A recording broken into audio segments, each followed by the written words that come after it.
Recently, a mysterious game called Doomsday suddenly became a huge hit online.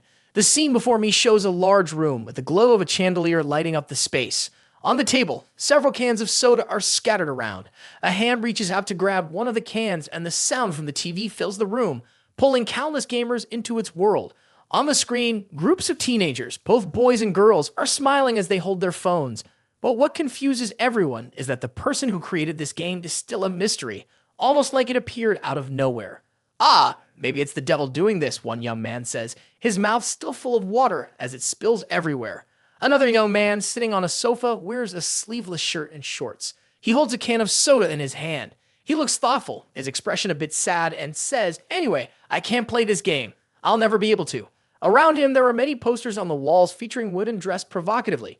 On the floor near his feet, a doll with a panicked expression lies. He stands up from the couch with a loud noise. An expert's voice reminds, don't get too absorbed in games, especially ones with unclear origins. The young man stands casually tossing the can of soda aside and scratches his backside with the other hand. "If there's a lack of supervision, please remove it yourself to avoid being scammed," he says. He climbed into bed, lay down comfortably, and began to drift off to sleep. His face looked completely relaxed as he slept, even drooling a little from his mouth. "Sir, I finally found you." He barely opened his eyes at the sound of the voice. "Next, I'll leave it to you." A girl with long, light blue hair appeared. She had pale skin and her orange eyes were mesmerizing. Her face was flushed with embarrassment. She wore a tight dress that showed off her curves, and she was sitting on the young man's chest. "Am I dreaming?" he thought, staring at the girl. "Where am I? What is this?"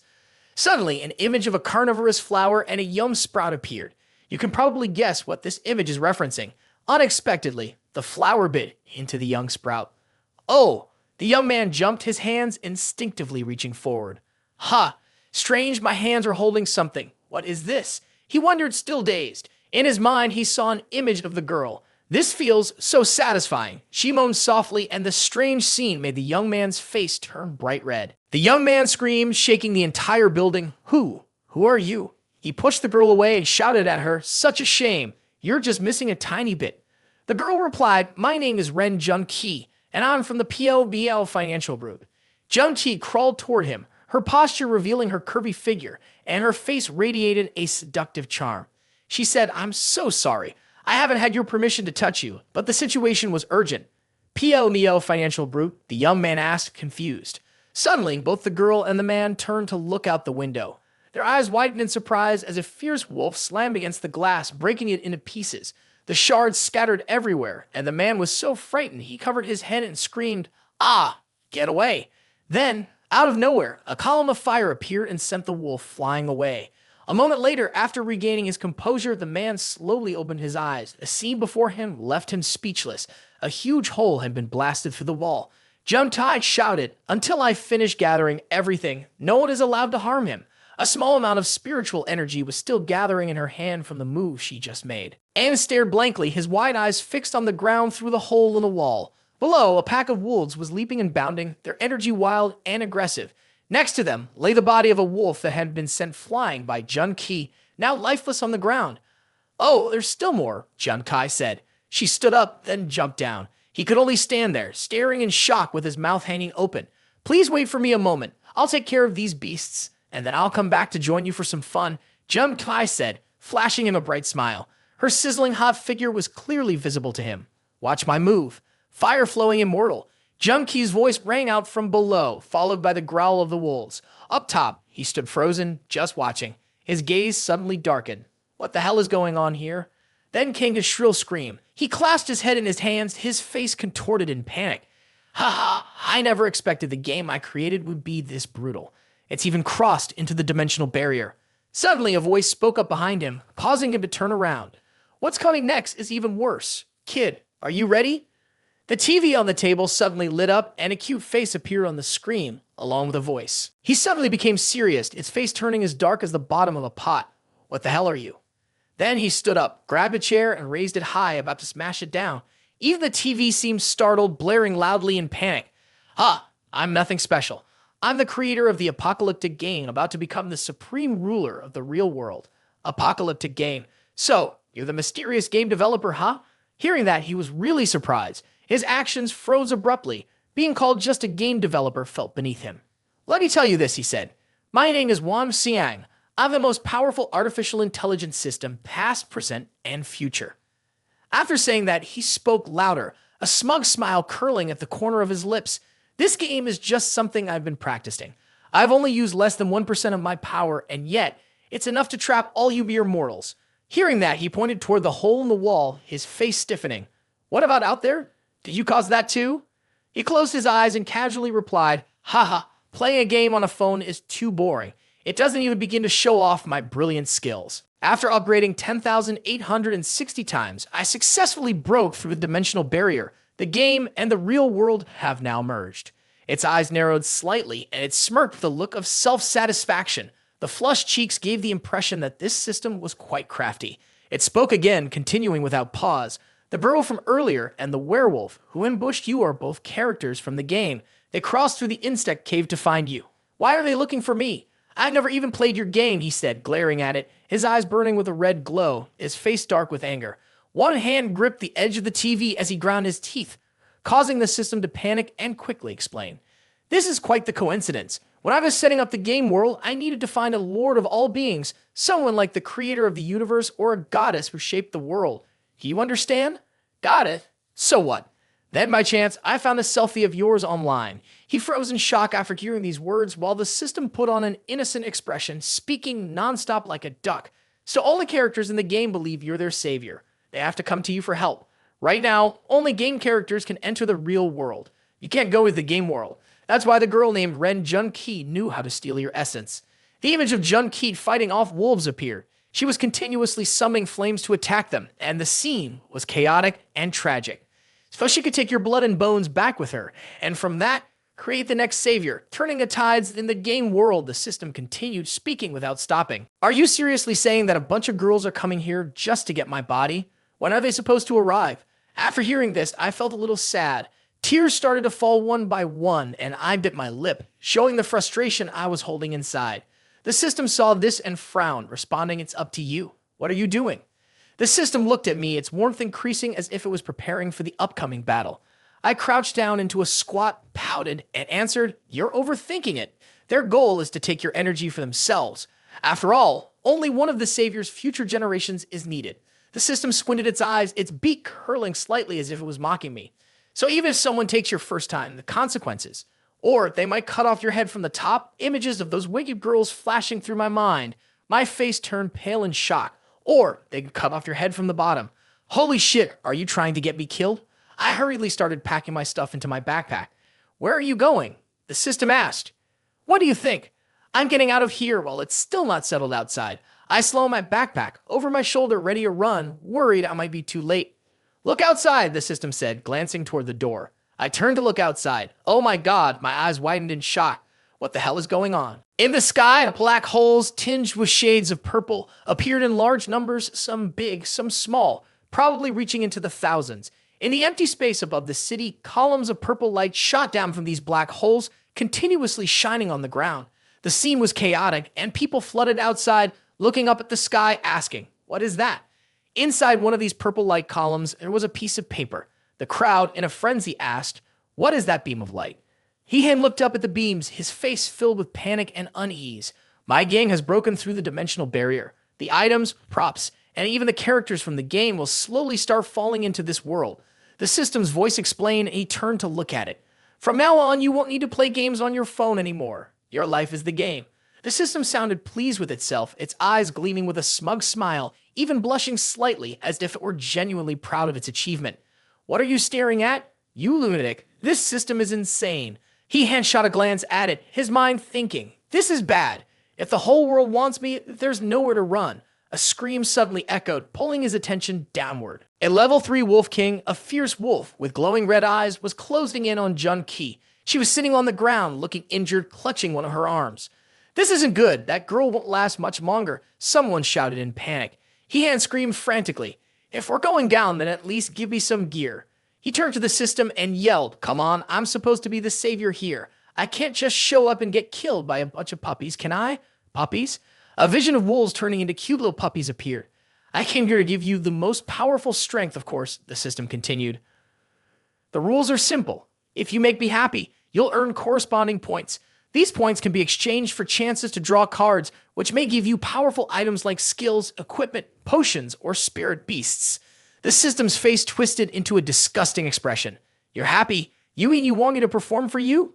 I got a bad feeling about this. Its face then changed to something ridiculous, ugly even.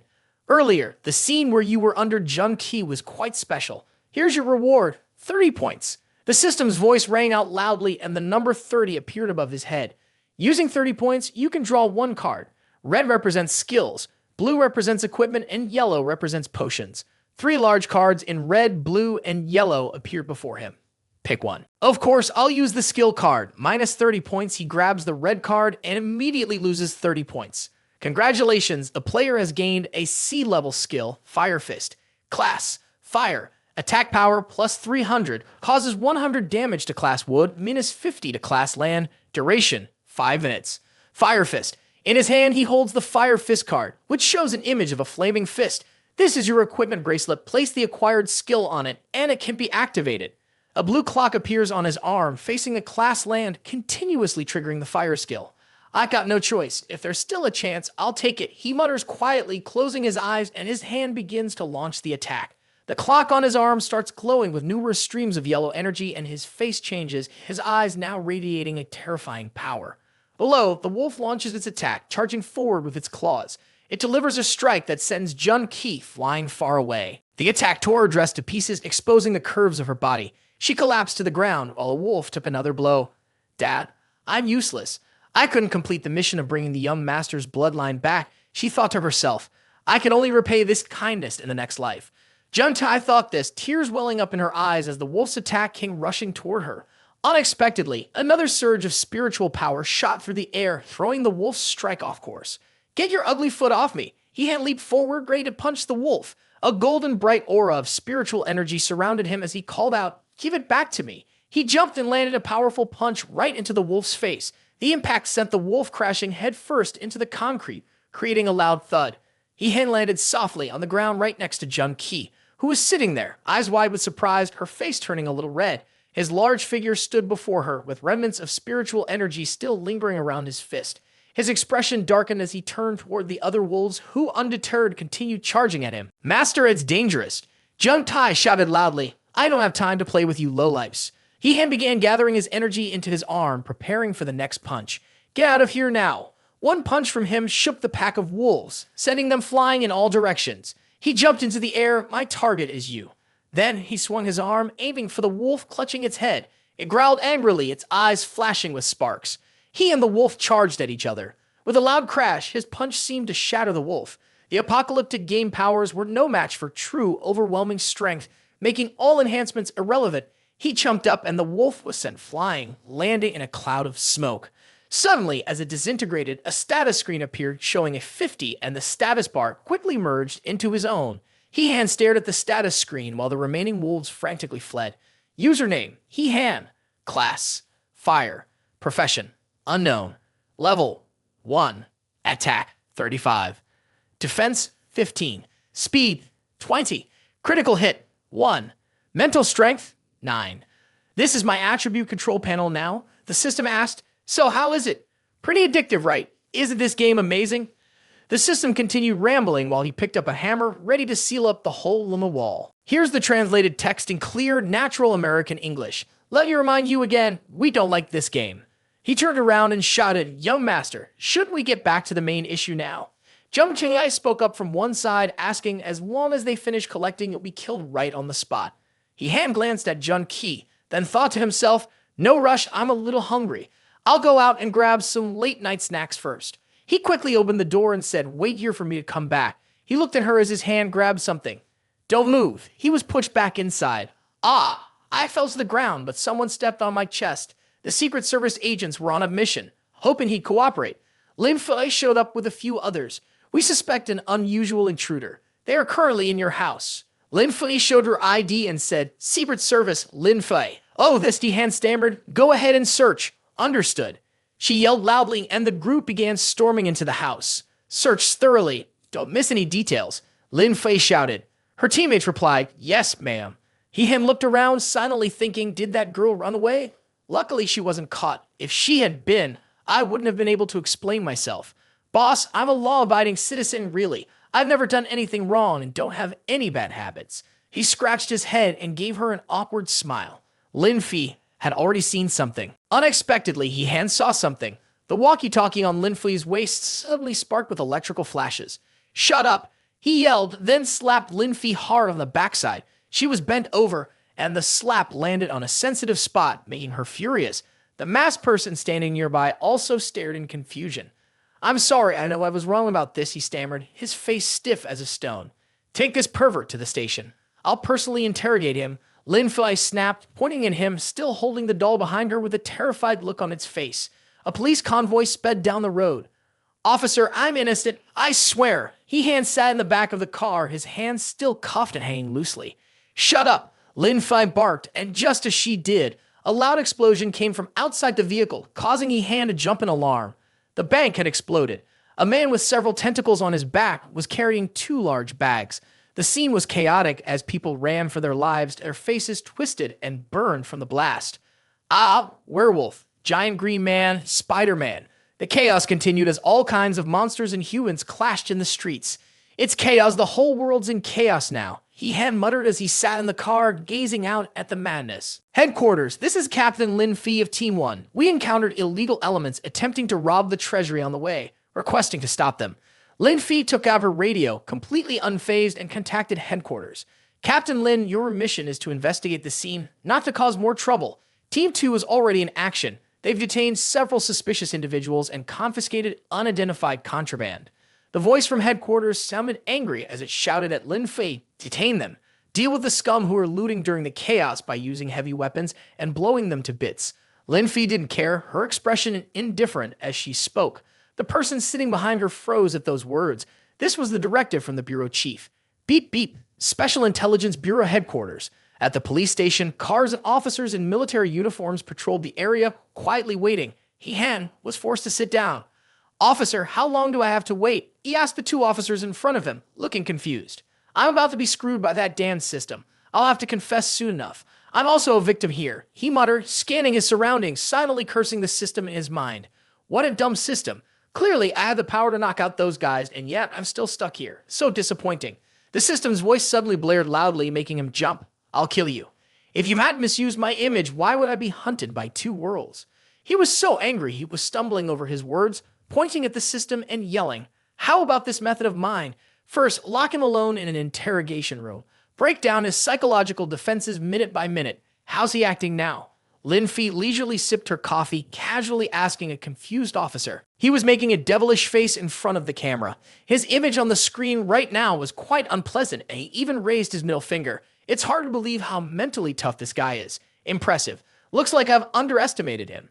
She was so angry that her eyes glowed, and a dark, purple aura of killing intent surrounded her.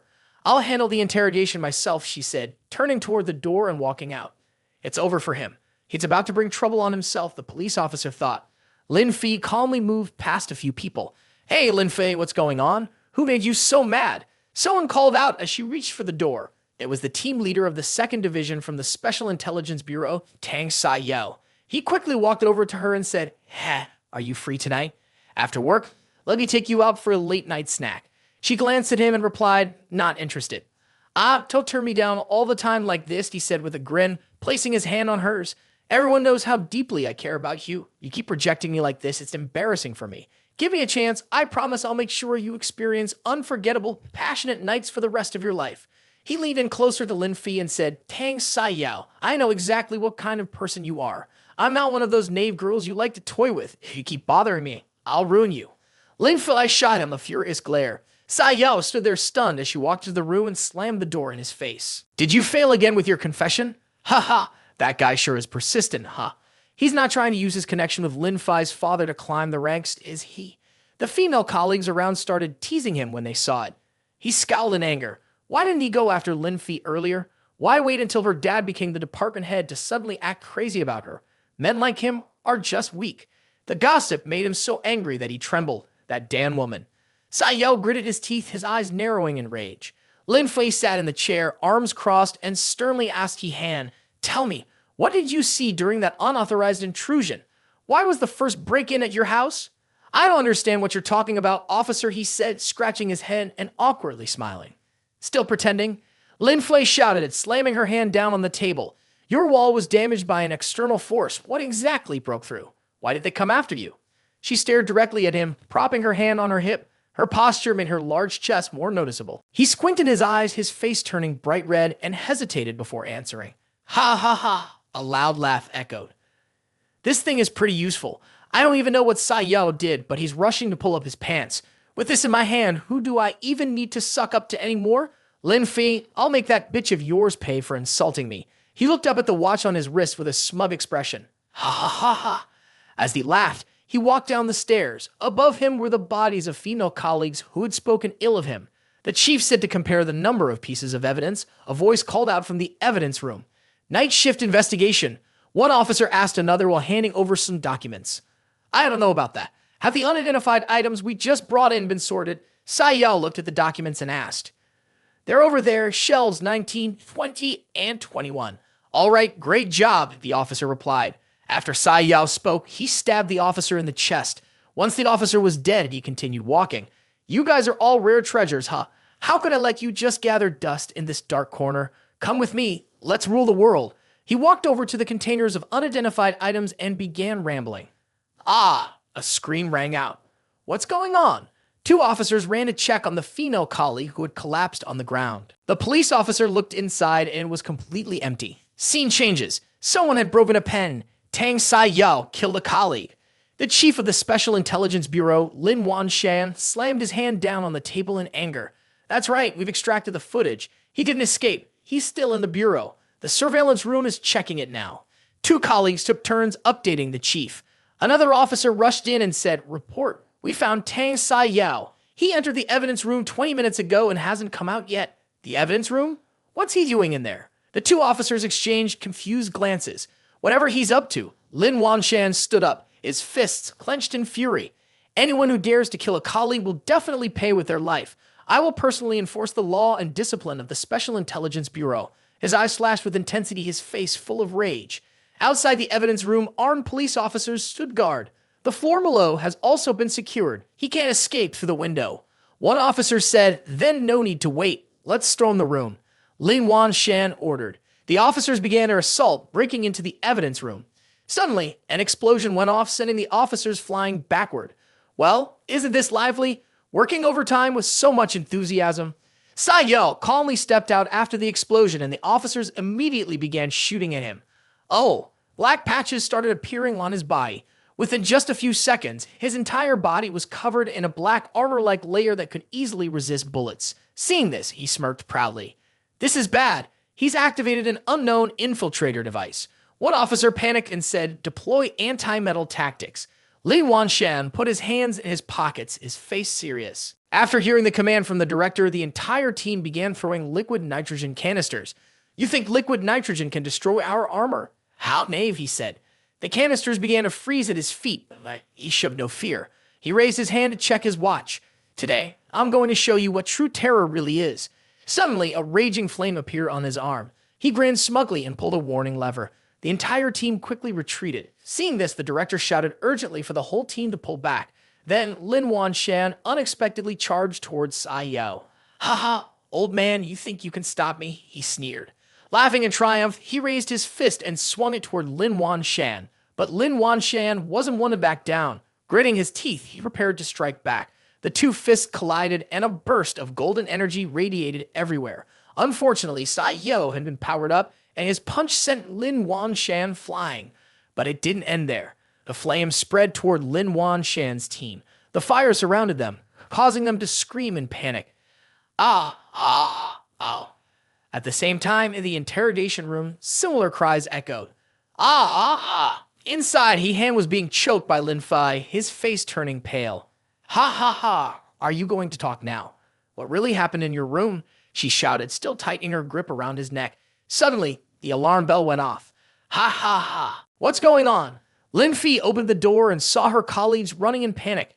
Tang Sai Yao has mutated. Run. Lin Fei's face changed instantly, frozen in shock. Before she could react, Sai Yao tore a hole in the ceiling, jumping down with such force that Lin Fei nearly lost her balance. My beautiful one, we meet again. He looked at her, his eyes full of mischief. You bastard. She pulled out a gun and aimed it at him. Cough, cough, you crazy woman. After regaining his composure, he coughed a few times and braced himself against the table to stand steady. A noise sounded and he glanced in that direction. Oh, Lin Fi just got punched by Sai Yao into the room. Sai Yao pinned Lin Fi against the wall, holding both her hands tightly to see how she would resist him this time. He grinned smugly as he looked into her face. Help me, Lin Fi looked toward He for help, making Sai Yao turn his head to follow her gaze. After seeing him, He was taken aback. I just happened to walk into this room. I didn't mean to interrupt you too. He scratched his head and laughed awkwardly, then replied, thinking to himself, I'm not going to help with anything bad. I need to get out of here. Sai Yao shouted, get out of here now. He responded, you bastard. Picking on women doesn't make you a hero. If you're so tough, come at me. Suddenly, the system appeared on the camera at the door. It shouted loudly, making He jump. Sai Yao couldn't see the system, so he thought He had shouted angrily, damn it, you want to die. It wasn't a yelling, it came from over there. He panicked and pointed at the camera. I'm giving you one last chance. Get the hell out of here right now.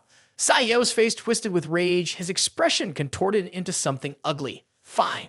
You useless piece of crap, impotent, incapable, worthless. You want to challenge me? Let's see if you're capable of it. The system shouted at him again.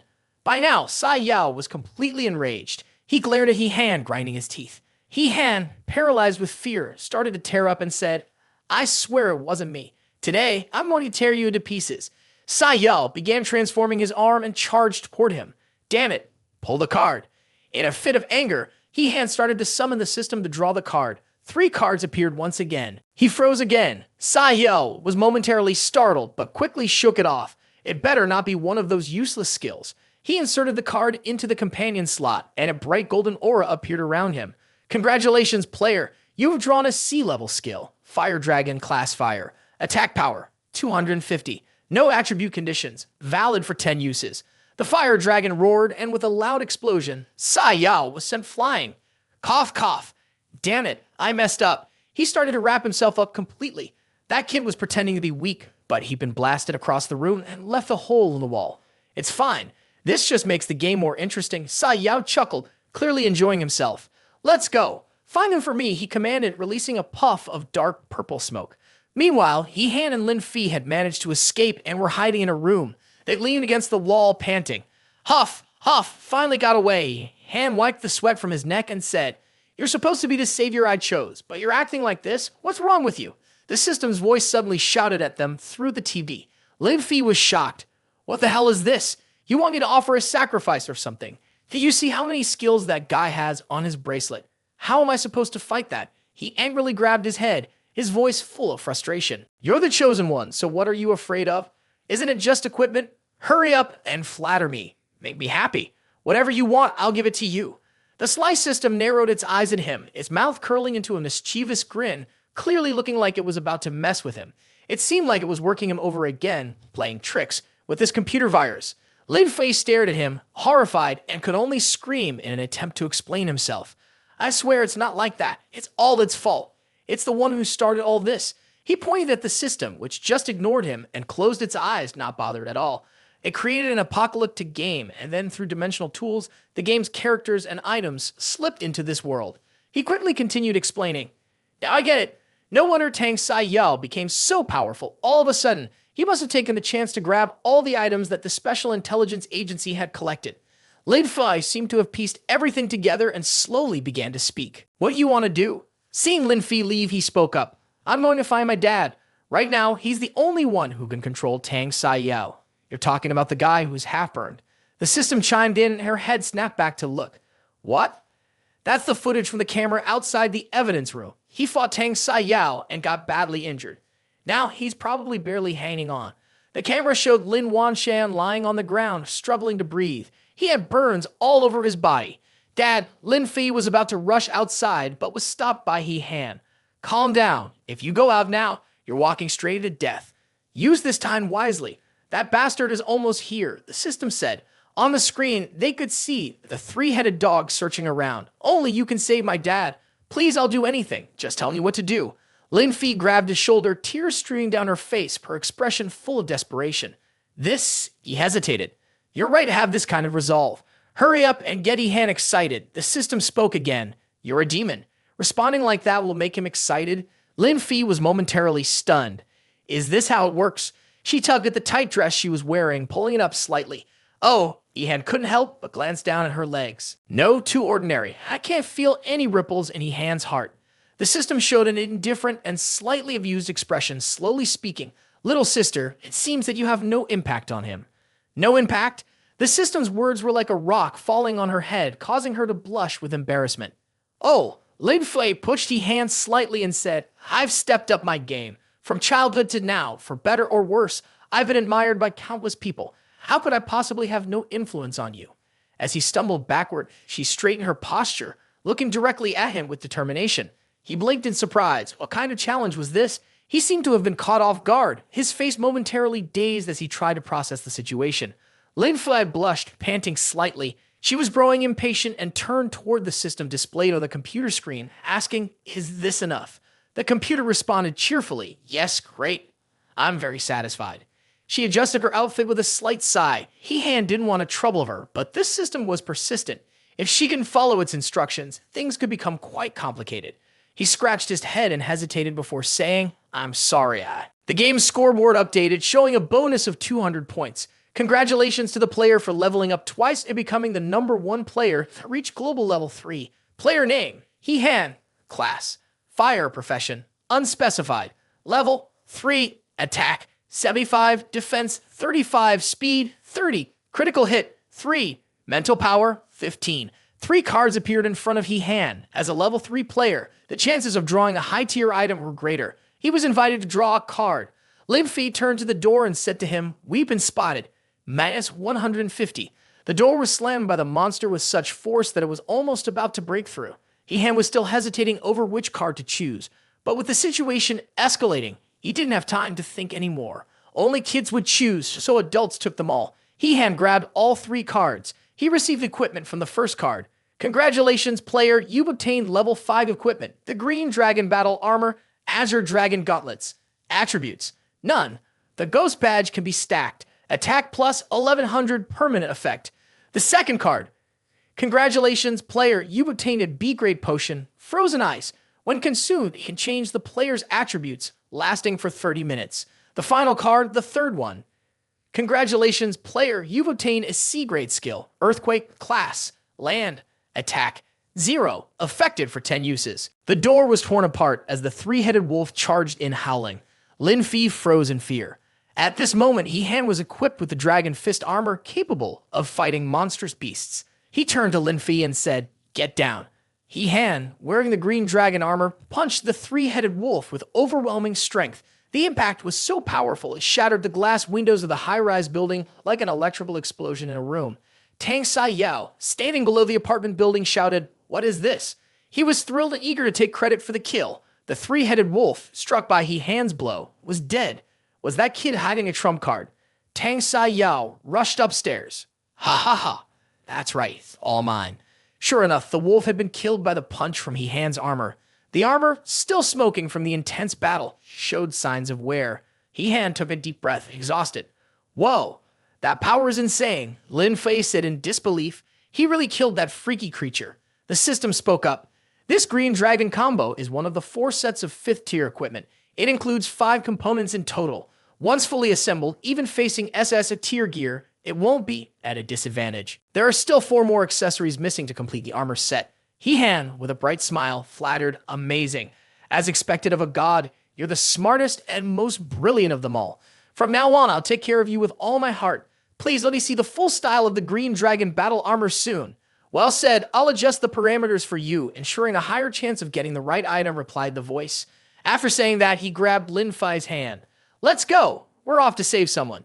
Ihan used a few tricks to get this point from the system. It turned out that flattery actually worked. He had figured out how to play this system.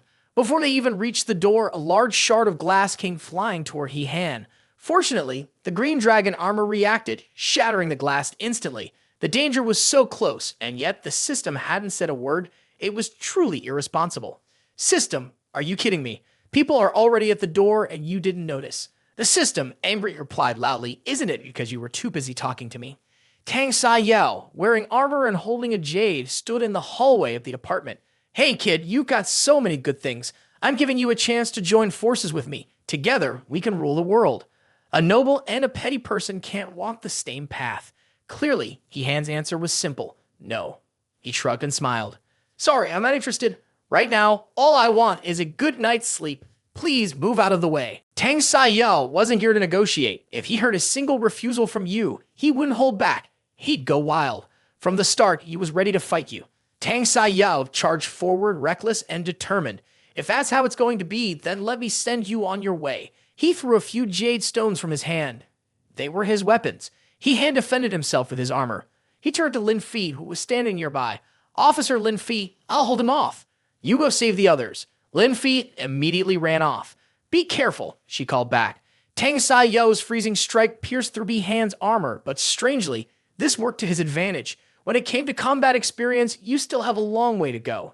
He was about to land another freezing punch, and He-Han was struggling to keep up. Things were looking bad, but he still had one last move left. Tang Sai Yao was feeling confident, about to deliver another powerful blow. But suddenly something was wrong. What happened? He-Han shoved Tang Sai Yao away with a powerful force. Tang Sai Yao cried out in pain. Ah! He was thrown so hard that he smashed a hole in the wall. He-Han was fired up, now fully focused. Then he noticed the system message flashing on his screen, reminding him, don't just stand there. This is an S-rank green dragon armor. Its blocking ability can amplify 10 times the impact.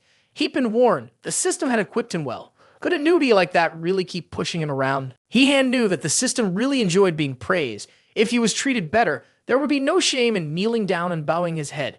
Losing was what was truly shameful. His brother was just too amazing, powerful and strong, the best of the world, and the system was happy. Ha ha ha ha. Suddenly, a hand grabbed He-Han's shoulder from behind. Tang Sai Yao, covered in wounds, glared at him, his eyes full of hatred, ready to punch him in the face. Little brat. Lin Fi rushed to the hospital, anxious to find her father. The hospital looked like a battlefield, in terrible condition.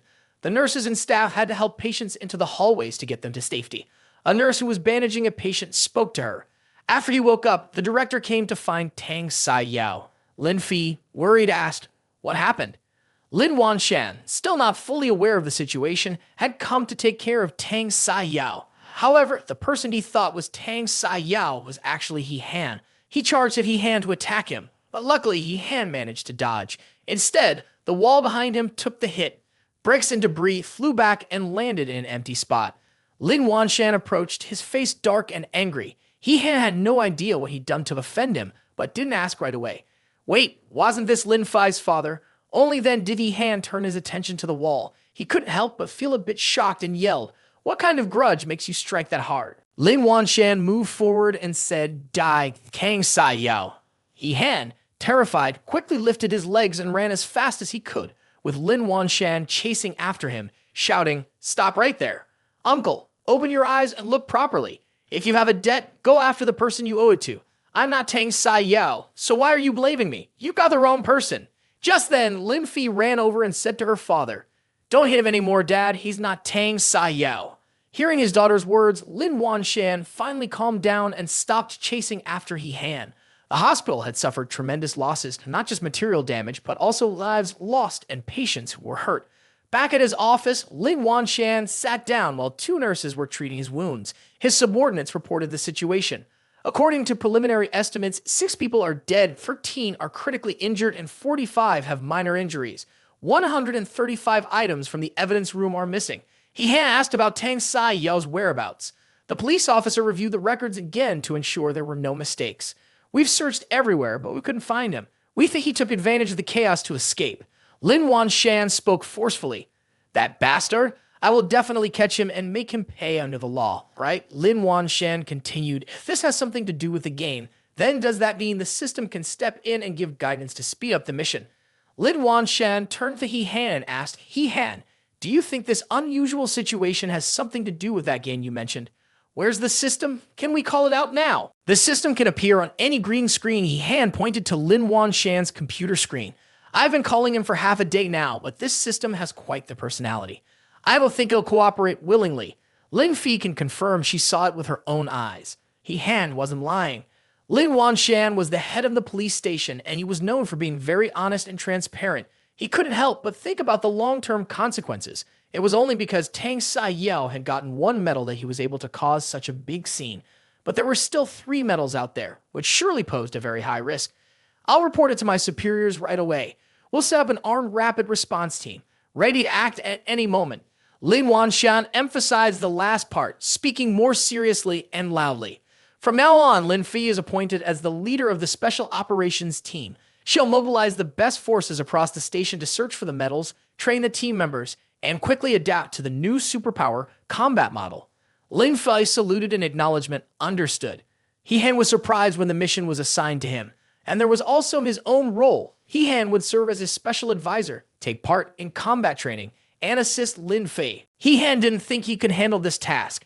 Hesitating, he refused, saying, "I'm just a pawn for the capitalists. I still have to work tomorrow. It's better if you don't get involved." As soon as He-Han finished speaking, he noticed the person sitting across from him in the chief's chair had vanished. Where did he go? Lin Wanshan appeared behind him, his hand pressing down firmly on his shoulder, his eyes burning with fury. "Your punch turned my office building into a hazard zone, and then you went and did that to my precious daughter. Don't you think you should be compensating for the damages?" By late evening, Lin Fi dropped him off at home. As He-Han made his way up the stairs, he sighed, Chief Lin really knows how to do business. He clearly helped me out, but in the end, I'm the one who has to pay for the damages. The person who should be compensating is Lin Fi." She awkwardly brought up what had happened earlier that morning. "What's the matter? You were so eager to sever ties with me like that. After all, you saw that part of me, so how could I not help?" He-Han had never seen this side of Lin Fi before. He was a little taken aback. Was this still the tough, strong-willed female cop he had known? "Why are you suddenly become so weak?" He opened the door and entered the house. Lin Fi didn't follow him right away. "Stop dragging your feet. Hurry up and pack your things to come with me. Tang Sai Yao might try to get revenge on you. The Special Intelligence Bureau has arranged a safe place for you to stay." He-Han replied, "All right." As soon as he walked in, he saw Ren Jun-Ki lounging on the sofa, still in her silk two-piece dress. She spoke sweetly to him. "Sir, are you finished with your work? You must be exhausted. I'm more than willing to help take away your fatigue." He raised his voice. Why are you still here?" Lin Fi, who had also walked in, asked, "What's going on?" She glanced over and saw Ren Jun-Ki accusing He-Han of being a heartless man. So you have another woman." He quickly defended himself. "She's not my woman." Ren Jun-Ki didn't see it that way. After spending some time with He-Han, she had convinced herself that she was his woman. "Sir, I'm already yours." He had rejected her firmly. "No, you're not." Lin Fi led him and Ren Jun-Ki into the large house. "This is a safe room we borrowed from the Bureau of Safety. Tang Sai Yao won't be able to find you here. You'll be staying here from now on." He-Han looked around. "Wow, this house is really beautiful." Lin Fi set some boundaries. "He-Han, your room is on the 2nd floor. Mine is right next to it. If you need anything, just call me." He didn't even glance at her, dismissively saying in a loud voice, "Your room's in the basement garage." Ren Jun-Ki wasn't having it. "What's that supposed to mean?" He-Han quietly said to Lin Fi, "Don't provoke her. My house almost blew up earlier." She was still angry. Keep going. "This little sister of mine is pretty strong too. Just her coming over here is already a huge help." Lin Fi walked toward the door. "It's up to you guys. I'm going to rest." Ren Jun-Ki was happy. "Fine then." She gave He-Han a big hug. "Sir, let's head back to your room so you can rest." He was still shy about Ren Jun-Ki's boldness and thought it was better if they just went to their own rooms. "I'm really exhausted today. I don't have the energy." Her eyes sparkled, looking so pitiful. She let go of He-Han and said, "Sir, are you rejecting me?" He waved his hands quickly. No, I'm just tired. Let me rest for a bit, and then I'll make it up to you." He-Han went into his room and locked the door. Ren Jun-Ki called out from outside, "Sir, remember to rest well. I'll be waiting for the day I can finally breathe." Phew. He-Han had just entered the room when the system's voice suddenly said, "Young people should seize opportunities. The 3 of you are together, so I'll definitely give you more accumulation points." He turned and glanced at the system, his face darkening. "I've always had my doubts. If you're a system that knows everything, why have you been so insistent on making me act out specific scenarios for you? Now to finally get it, you lack real understanding in that area." The system's usual playful tone was gone, replaced by tight-lipped silence, its virtual face tense and anxious. He had just exposed the system's biggest weakness, its internal struggles. "I used to think that the small simulations I created, compared to the grand apocalypse, were not that different from the real world. But over time, I realized that world was missing a crucial element, genuine human emotions." Even though I exhausted all my wisdom, I still couldn't replicate the depth of real human experiences. After countless failures, I finally discovered the core issue. It's because I never truly understood what those emotions meant in the first place. The system looked troubled, its virtual expression tense as it spoke to He-Han. I'm like someone who enjoys reading stories about emotions and relationships but has never truly experienced them. So all I can do is gather data by observing human interactions. This clearly frustrated the system, but aside from He-Han, there were still other ways. He-Han asked, "There are so many resources available to learn from. Why do you keep coming to me? It's like learning from simulations. If you need references, I can recommend some sources." The system responded, No, it's not the same. Ren Junpei is an NPC I created. I can analyze their emotional responses and refine my understanding of human behavior. That's why you need to guide them, to help improve the data through different interactions and scenarios. The system had its reasons, but He-Han remained skeptical. He questioned, "Ren Junpei alone should be enough for your data gathering. First, close off access to that lower level. Look at what those unchecked programs have done to the world." The system hesitated, its voice dropping to a whisper as it tried to justify itself. Well, broader interactions lead to better analysis. It might be beneficial to keep that lower level open. Upon hearing this, He-Han was furious, his eyes narrowing in frustration. Can't you just block that lower level already? The system was too easy to read. It couldn't even look He-Han in the eye and just laughed awkwardly. Ha ha ha ha, how could that be? I'm a god. What's there that I can't control? He folded his arms. He-Han knew exactly what was going on. It was all just a lie. You're asking again and still won't admit it, huh? He moved closer to the power switch on the wall. Do you think I won't cut the power right now? I won't let you bother me anymore today. The system quickly tried to stop him. Wait. Finally, it decided to tell the truth. To search for the mystery of the world, I messed up the code at the bottom layers of another dimension. By accident, I tore apart the dimensional walls, which caused the two worlds to connect. There's no way to stop it now, and I don't know when it'll happen again. He hand-grabbed the computer screen and faced the system, glaring at it with an intense, dominating presence. You're trying to destroy both worlds, aren't you? The system quickly responded, as long as I can gather enough data and complete the final game code, I can fix the rift. He-Han let it go and flopped down on the bed, sighing. What a mess. The system spoke up again. You should rest. Tomorrow we'll have to try again. He-Han closed his eyes, trying to fall asleep, but his mind kept racing. What happened today didn't seem that unreasonable after all. The next morning, as the sunlight turned golden, He-Han woke up and touched his forehead. Oh, I'm so sleepy. I don't even remember when I fell asleep last night. He-Han sat up, looking down at his body, only to realize he was covered by a blanket. He froze in shock and whispered, "Where are my clothes?" Ren Junpei, lying beside him, gently asked, "Sir, are you awake?" He-Han was even more startled. He quickly pulled the blanket up to cover his chest and stammered, why are you here? I clearly locked the door. Isn't getting past that easy for you. Ren Junpei? Ren Junpei chuckled, "Oh really? I just pushed the door and it opened." He-Han looked at the door, now off its hinges. He wanted to see what Ren Junpei meant by just pushing. The door wasn't just pushed open, it had been forced with considerable force, leaving it broken. "Just pushed it?" he muttered. At that moment, a more urgent thought crossed his mind. Did they do anything to me? Seeing the worry on his face, Ren Junpei understood and reassured him. "Don't worry, I only helped you take your clothes off. I couldn't do anything else." She leaned in closer and winked at him. "Anyway, you need to rest properly first, or how else will you ensure the little spirit's quality?" He didn't know how to respond, feeling awkward as he just stared at Ren Junpei. She threw on her jacket, got out of bed, and hurried off. "Oh, by the way, I'm going to cook breakfast for you now." By the time Ren Junpei left, He-Han finally let out a deep sigh of relief. Fortunately, she didn't take the chance to cause a scene. Otherwise, he'd be in serious trouble. He made a mental note to be more careful with security measures in the future. He-Han looked under the blanket. What's this thing? He picked up a small circular object with a sticker of Ren Junpei on it and the simplified Chinese characters running around it. It looked really childish. After finishing up his personal hygiene, he called the security company while walking down the stairs of the bank. "Hello, is this the security company? Bring me 10 locks right away." "Yes, the kind that can withstand a nuclear explosion." "Sure, sir. Just a moment." By the time He-Han reached the ground floor, he could barely hold the phone anymore. Ren Junpei had told him she wanted to cook for him, but what she was really doing was preparing to butcher a tiger, which was tied up and struggling on the other side. She grinned, holding a knife. "I'll use this tiger to boost your energy." The news broadcast on the TV was reporting, "Last night, an adult Siberian tiger mysteriously disappeared from our city zoo. Police are investigating and urge everyone not to panic." He looked at Ren Junpei and immediately realized it was her. Return it to its owner right now. She was carrying the tiger on her back, listening to him. Yes, Ren Junkai replied, truly one of a kind. This girl's way of thinking was so strange. There was a hand opening the door, and He-Han thought it was Ren Junkai returning. Why is that? Lu Ju called his name He-Han. He didn't know this person. Who are you? He asked. She pulled his sword from the two sheathed on her back. He-Han, she called, and he was startled. Lu Ju introduced herself. Princess of the Bai Feng Empire. My last name is Lu. My first name is Ju. She knew He-Han misunderstood her intentions. Don't be nervous. I mean no harm. I just need to borrow something from you. It felt like a thunderclap to his ears, and the ground beneath them seemed to tremble. This was the land where Lu Ju was born and raised.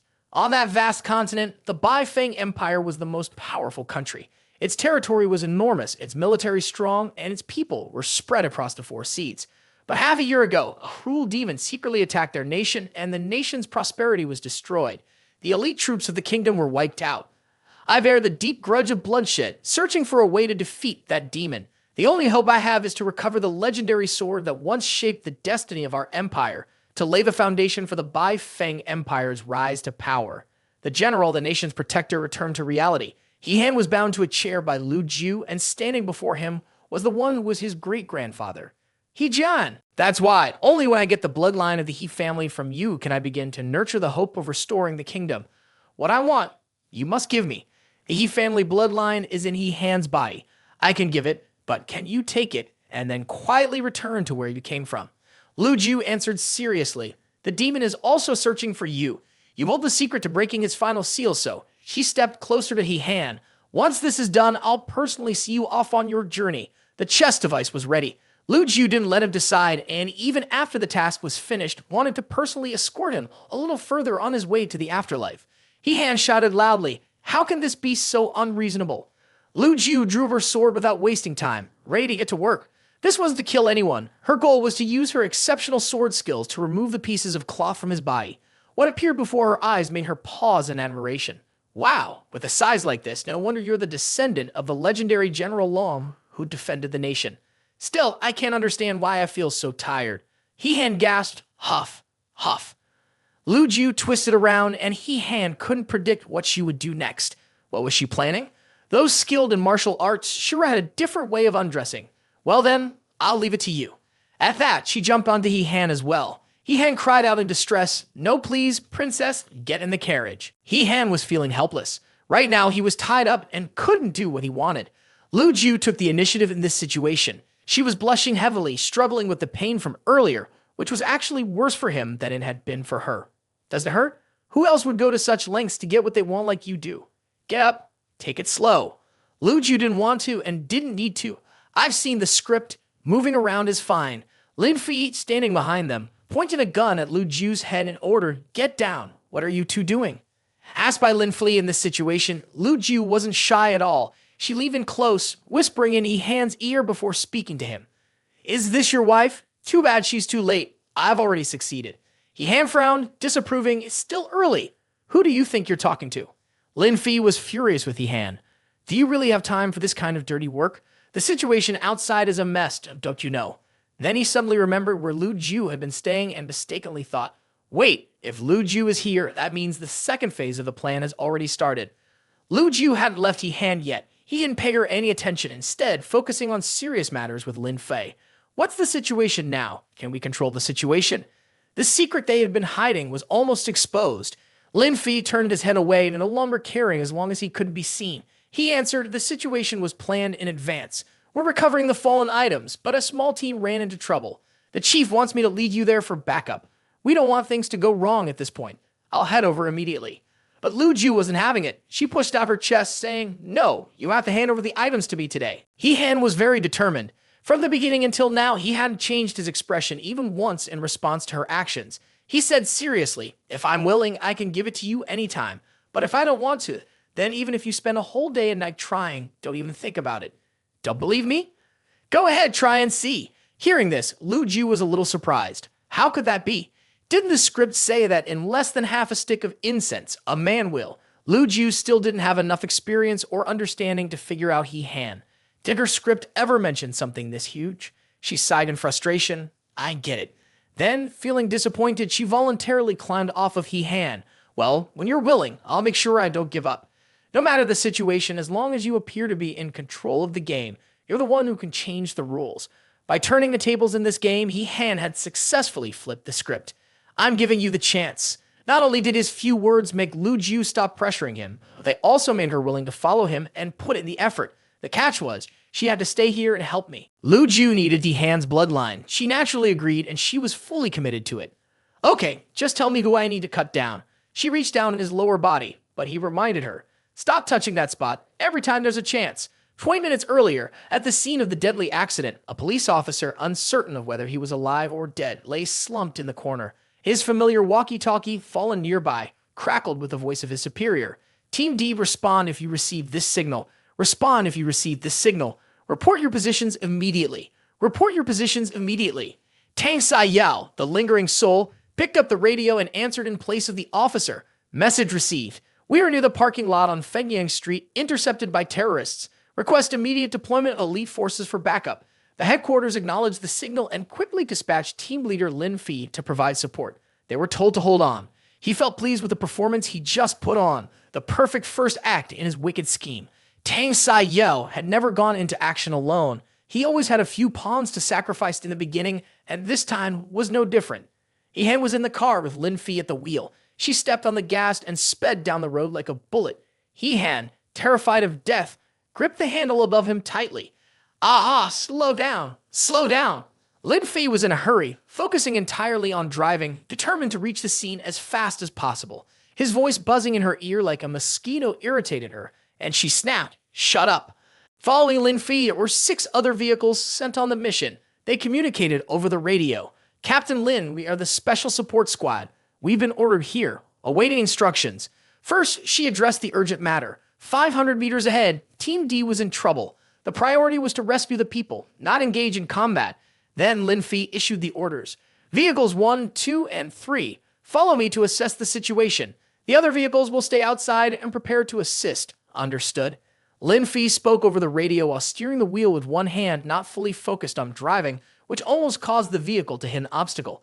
Luckily, He-Han, the passenger seat, reacted quickly and saved them from danger. A blue electric beam shot across the lead vehicle in a group of 6. The driver had no idea that these electric beams could threaten their lives. Oh, what's that? They had no involvement in the conflict between the 3 people, and this was certainly not a normal battle. When the electric beams hit the other vehicles, screams of despair followed. 3 vehicles exploded on the main road. Lin Fi glanced in the rearview mirror. How could this be happening? He had looked up at the building across from their vehicle and told Lin Fi, 2nd floor ahead. On the upper floor, there were 4 snipers aiming at their targets. One of them looked through the scope of his rifle and said to the other 3, don't look at their faces. There are 3 more vehicles. Whoever can steal one gets it. The Wolf rifles were equipped with Class C scopes. Lin Fi spotted the people on the floor above and spoke into her radio. She then steered her vehicle in the direction of another sniper. Disperse, disperse.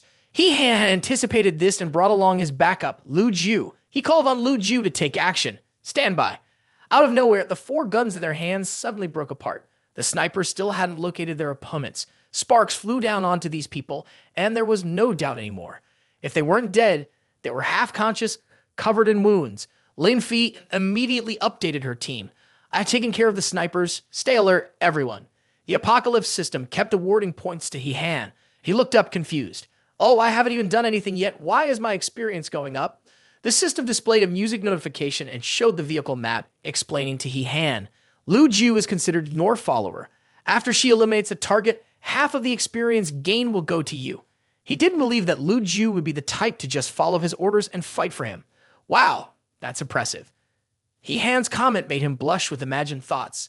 Doesn't that mean I can just lie back and still be strong? I just need to send these ladies out to fight, and I'll be the guy who gets everything handed to him. The sound of destruction echoed loudly. Lin Fi turned around to look behind the vehicle. What was that noise?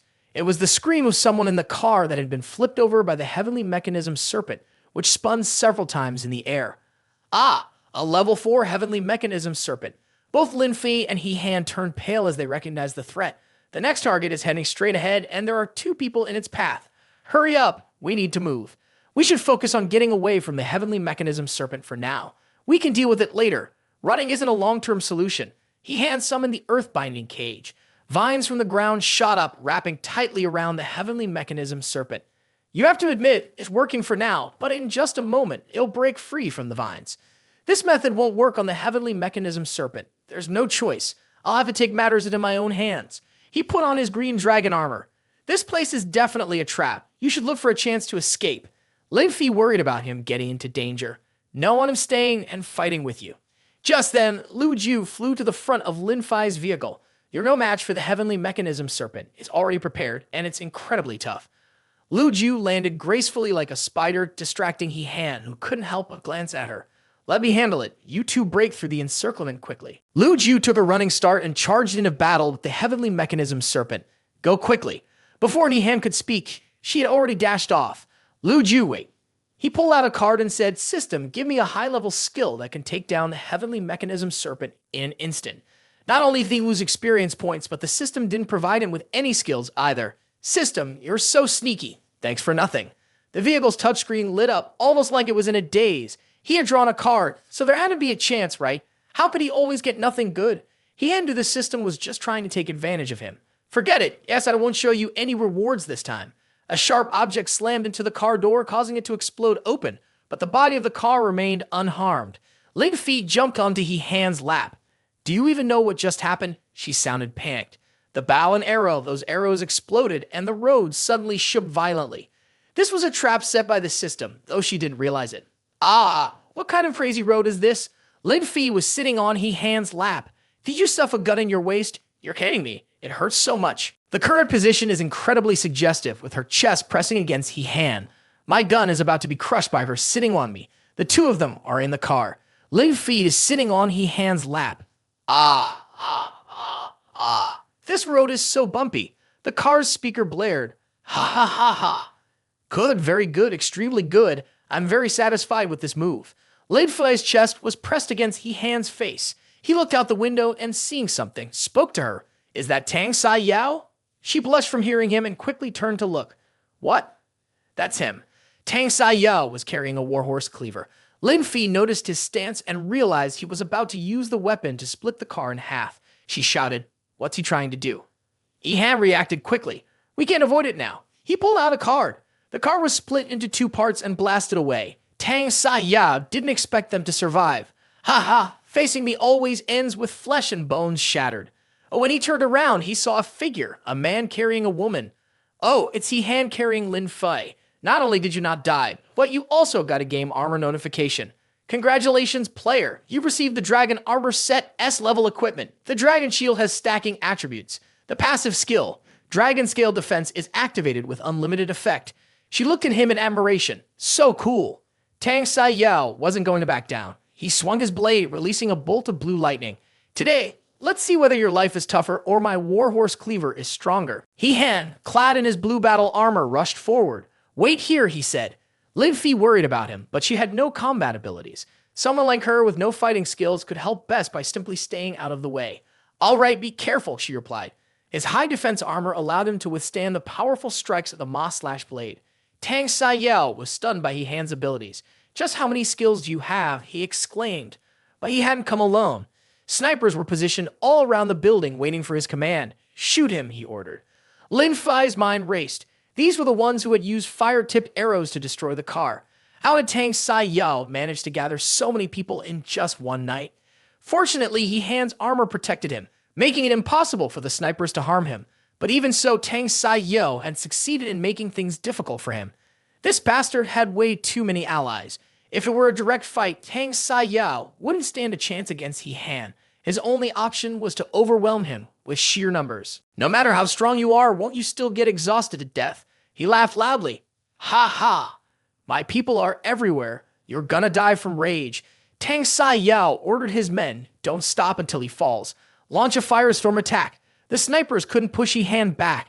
Instead, he just kept getting closer to Tang Sai Yao, slowly realizing that the situation wasn't safe. With a sneer, he noticed He Han preparing to unleash his power. As a fellow cultivator, Tang Sai Yao knew exactly what move he was planning. This punk wants to get closer and draw all the fire onto himself. Does he really think I don't know how to run?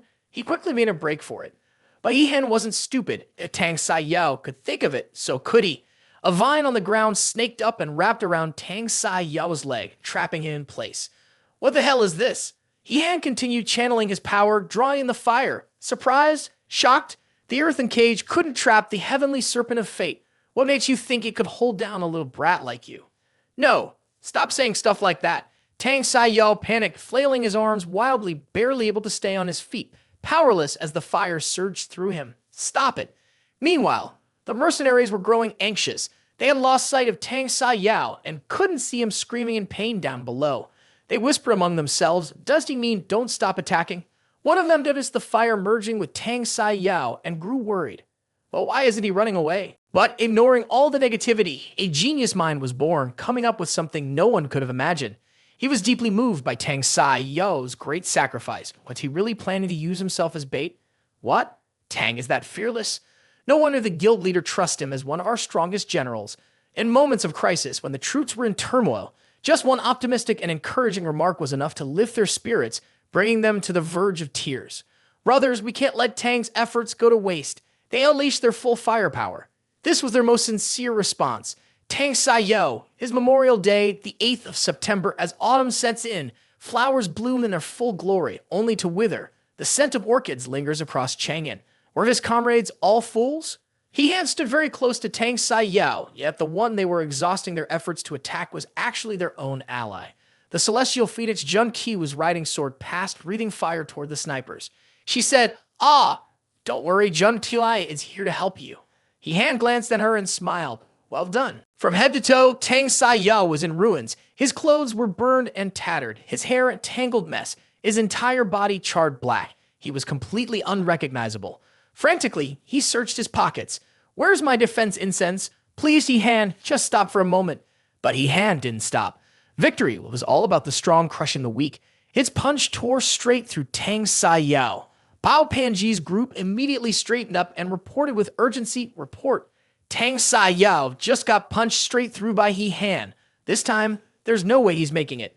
Sitting comfortably under a sunshade, dressed in swimwear, sunglasses on, and sipping a fruit drink as if on vacation, Bao Panji responded nonchalantly, "Oh, that's great. It proves Han is the kind of talent worth recruiting. Whatever it takes." The leader of the Silver Moon Ice Guild, Bao Panji, gave the order. "Yes, understood," her subordinate replied. Tang Sai Yao was beyond saving. Blood spread across his body, his eyes and mouth frozen open. He looked nothing more than a lifeless corpse. He finally let out a sigh of relief, feeling a bit lighter. It was finally over. The game awarded him some experience points, but considering how tough this opponent was, it only gave him 50 points. That didn't sit right with him. Defeating someone this strong, and all he got was just 50 experience points. He thought back to how Jun Klai had helped him take down those nameless snipers. Just earlier, Jun Klai had eliminated that group and earned 80 experience points. Lin Fi waved him over. Come here for a moment." Without paying any attention to Tang Sai Yao, who was still lying there, quickly ran to Lin Fei. "Come on, ha ha ha ha." Tang Sai Yao woke up in the real world, overjoyed as he patted his chest. He was alive, he really was. That item was a lifesaver. He wanted to shout so loud the whole world would hear him. "Ha ha ha, I'm the undefeated champion of the world." Nearby, a blonde-haired man crouched on the ground, his butt touching the floor, hands tied behind his back. "We're members of the Silver Moon Ice Gang. The guild leader ordered us to follow Tang today to ambush the police and steal the medals they had collected. They were just following orders, nothing more." Lin Fi glanced at a criminal guild already? That was fast. He was really curious to see who was behind all of this. "Who's your guild leader?" The blonde thug shook his head so hard it looked like his neck was about to snap. "As a low-ranking member, just the thought of meeting the boss feels like a luxury. I've never even seen him. We're just grunts on the outside. We don't have the qualifications to beat the chairman." Lin Fi pulled the thug to his feet and shoved him toward the police station. "Head back to the station. We'll continue the interrogation there." The thug forced a grin. "Officer, does this count as turning myself in?" She didn't say much, just cuffed him. "You tell me." Ren Jun Kai ran over and grabbed Han's arm, her expression eager. "Big brother, did Jun Ki do a good job today?" "You did." He hesitated, his face turning slightly red. "You did great." She smiled mischievously. "So how do you plan to reward me?" He had shifted uncomfortably at her forwardness. Maybe you should go help Lu Jiu first." He gently tried to pull his arm away, but Jun Kai held on tightly, refusing to let go. And just as he mentioned her, Lu Jiu appeared. She had just finished fighting a beast with her blade. The battle was coming to an end. Lu Ju is done here, she said. She sheathed her sword across her back. Not necessary. It took a bit of effort, but it's all taken care of. Oh, the gangster is generous with Han's experience points. Just like that, he gained 100 EXP in one go. The game displayed his stats. User, Han. Attribute, fire. Class, not yet determined. Level, 3. Attack, 75. Defense, 35. Speed, 30. Critical rate, 3. Mental power, 15. Overall rating, average. Even though he had earned a lot of points after an entire day of effort, his level hadn't budged. That was a little discouraging. He had gained quite a bit this time, but after using 100 EXP on 2 card draws, he was still stuck at level 3 despite all of his hard work. Looks like he'd have to be more careful with his spending in the future, especially since, knowing his luck, he'd probably just pull another "thanks for playing, try again next time." Really, he could cry over how unlucky he was. Back home, he flopped onto the couch and rubbed his stomach. I'm starving. Why is takeout so expensive? Maybe I'll just order a bowl of soup. But there was no way Ren Jun-ki would let her target go hungry. She brought over a steaming bowl of noodles. Big brother, you must be really hungry. Here, eat up. I just hope my cooking suits your taste. Han's stomach was way too empty to think straight. He grabbed the bowl of noodles and slurped them down. They were delicious. You make really good noodles. Just that one casual remark from Han sent Jun-ki's heart soaring. Ah, Jun-ki, are you that happy? I wonder when Big Brother will finally let Jun-ki have the lower half. She said it so naturally that Han nearly choked on his food. Lu Ju walked over. Can you just eat properly? Throwing out such vulgar hints, doesn't it feel a bit fake? He wiped his mouth and nodded in agreement. Yeah, she's got a point. As they ate, Lu Ju placed a plate of oysters on the table. Why don't you try my cooking? Grilled oysters with chives. Lu Ju and Jun-ki had never gotten along. The more they argued, the more suggestive Jun-ki's words became. Men only like what's fresh, got it, old woman? Jung-tai fired back. Ha ha, interesting. Don't you understand the rules of seniority? Back and forth they went. Who are you calling old? The tension rose. Oh, getting worked up now? Careful, or I'll burn you to ashes. Won't you leave a single strand behind? Come on, let's see who's afraid of who. Han sighed, sprawled out in defeat. There was no stopping them. I just wanted to have a peaceful meal. Why is that so hard? The argument still wasn't over. Lu Ju, as long as I'm here, you can forget about making this happen. Lu Ju wasn't backing down. I could just kill you right now and be done with it. The doorbell rang. Han stepped outside to get the delivery. Thank goodness the food had arrived. Oh wait, it wasn't the delivery driver. Instead, it was Bao Panji's secretary arriving in a car with a bodyguard. She greeted him politely. Hello, you must be Han. It's a pleasure to meet you. Hello. And you are? He had no idea who she was. The secretary extended a polite handshake. I'm Ms. Bao's personal secretary. I've been sent to invite you to a dinner party tonight. The bodyguard, wearing dark sunglasses, stepped forward, holding a box. The secretary maintained her professional smile. Your formal attire has already been prepared. We look forward to your attendance. Han was confused. Ms. Bao? Which Bao? The secretary replied, are there many people with the last name Bao in this city? And of those, how many are as famous as her? Such extravagance. Han immediately understood who it was. He was stunned. Wait, are you talking about her? The woman they call the queen? The new CEO of Kaim Sing Group, heir to a multi-billion-dollar fortune, Bao Panji. The secretary kept her composed smile, waved lightly, and replied, that's right. A car will pick you up at 6 this evening. I won't take up any more of your time. Have a good day. The fast car sped away and disappeared. This was unbelievable. Someone as influential as Bao Panji had invited him to a dinner party. Holding the box in his hands, he was still in shock. He had once applied for a job at Chang Sing Group, but didn't even get an interview. So why have the CEO suddenly invited him to this event? He needed to be careful. When something seemed too unusual, there was usually a reason behind it. Maybe it was best not to go. He had opened the box the secretary had called an evening outfit. Tell me, why are there so many formal outfits in here? Its eyes lit up. There wasn't a single piece of clothing inside. The box was filled with stacks of high-denomination cash. This was a serious offer. Meanwhile, Lin Fei was on the phone when she heard that he would be attending Kang Sing Group's dinner party. She was furious. What? Is going to the party alone? Why would he suddenly agree to something like this? Has anyone approached him? Her assistant, who had been keeping an eye on the situation, reported back. This afternoon, a car from Kang Sing Group came to see him and delivered 3 boxes. Since the company is well known in this city, we can stop them. Hearing the name Chang Xing only made Lin Fi angrier. She shouted, "You just blew out my eardrums. You're fired." Her voice was so sharp that people had to move their phones away from their ears. At the Kang Sing Group headquarters, Bao Panji wore a one-shoulder, thigh-slit purple evening gown. Lifting a hem slightly, she stepped into the grand hall. The attendees couldn't stop praising her. "CEO Bao is here. Oh, she's stunning," saying she could make birds fall from the sky and fish sink in the water wouldn't be an exaggeration. Two senior officials discussed Bao Panji's achievements, earning a PhD at 19, solving global quantum physics problems at 21, inheriting a multi-billion-dollar fortune at 23 and doubling its market value within a year. A true genius. A young woman, unable to hide her envy, thought to herself, "She has money, a gorgeous face, and a flawless figure. Life really is unfair." Bao Yan clinked his glass of red wine, smiling warmly. "Next year's latest product must be prioritized for our Ho Tea Corporation." Panji responded with grace and wit. "Ha ha, Uncle Yan, I'll make sure you're satisfied." Just then, a loud announcement came from the entrance. Cao Tai Di had arrived. Some of the guests immediately guessed what was coming next. That clown is back again. This isn't the first time. Who knows what kind of stunt he'll pull now? Cao Tai Di's people rolled out a red carpet into the hall. He was dressed in a dazzling golden suit, glittering under the lights, accompanied by 3 backup dancers as they made their entrance. The stage lights followed them. Uncle Yan struggled to find the right words for this spectacle.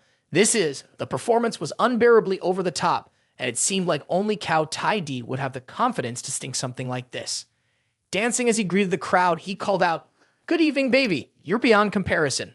"Oh, I miss you. Miss you so much it makes me dizzy. Oh, I want so badly to be with you. Oh, could you give me a chance to get to know you?"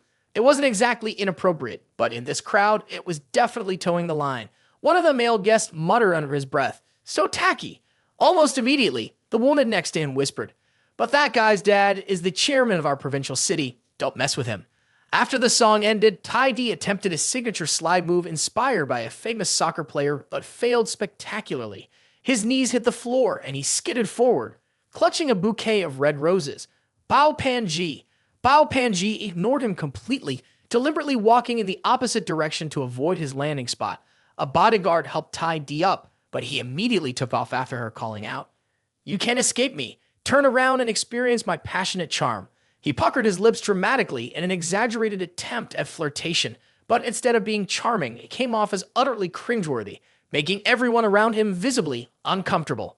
Tai Di clutched his leg while Bao Panji made her way to the banquet table and called out, He Han was there, casually holding a plate of food, a bit of sauce still lingering at the corner of his mouth. Hearing his name, he turned around, puzzled. "Ha!" At that exact moment, Tai Di lost his balance. The man standing next to him quickly stepped aside, leaving Tai Di to stumble forward, only to crash directly onto He Han's leg. Tai Di let out a yelp. "Hey, be careful! You're trying to break something valuable. I can't afford to pay for that." Cao Tai Di exploded with rage. "I want this bastard dead." Without any reasoning, he barked at his bodyguards. "Where are you? Hold his head down in the toilet for me." "Yes, sir," replied 4 bald men in unison. Bao Panji stepped in front of He Han, standing up for him. "Young Master Cao, how imposing of you. At my dinner party, you want to lay hands on my honored guests?" That last phrase, "honored guests," made Cao Tai Di hesitate. Honored guests. Someone as wealthy and powerful as Bao Panji, worth billions, chose his words carefully. Every sentence carried weight. The other guests, unfamiliar with He Han, couldn't help but whisper among themselves. "Did I hear that right? We've never heard of this guy before. Which wealthy family's young master is he? Never seen him before." Their murmurs only seemed to enrage Cao Tai Di further. His fury flared again. "Why have I never heard of this person in our circle? Kid, if you know what's good for you, state your background." He Han said nothing, unfazed by Cao Tai Di's aggression. Bao Panji casually hooked an arm around He Han and pulled him along. "Come on, let me show you my room." Seeing the person he had feelings for touch another man was like throwing gasoline on Cao Tai Di's burning jealousy. You damn it. But the two of them paid him no mind, walking away as if he didn't exist. Cao Tai Di could only stand there, fuming, his eyes burning with envy as he watched Bao Panji disappear into the distance. "Let go of him right now. Young master, please calm down. You mustn't offend CEO Bao," a voice cautioned. Inside Bao Panji's room, she looked at He Han, worried that he might have been shaken by what had just happened.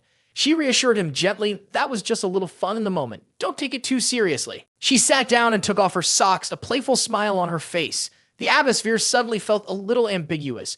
Do you know why I called you here? His face turned red, but his words were clear. You want to invite me to join your guild? The moment he stepped through the door, he took off his socks. Was it really that hot? She tossed him onto the table. How did you figure out who I am? Based on what I've seen, it wasn't hard to guess. To take down a reckless group like that in such a short time, you need serious resources. Right after I defeated Tang Sai Yao, you immediately reached out to me. Connecting the dots wasn't difficult. Bao Panji casually rested one leg on the chair, her position just barely concealed by the table. I like talking to smart people. That's right. I'm the leader of the Silver Moon Ice Gang, and now I'm inviting you to join my guild. Name your price. He had never lacked money. To be precise, having more was nice, but not having it didn't bother him either. What he wanted was something else. The 5 million that appeared during the day was more than enough for his expenses.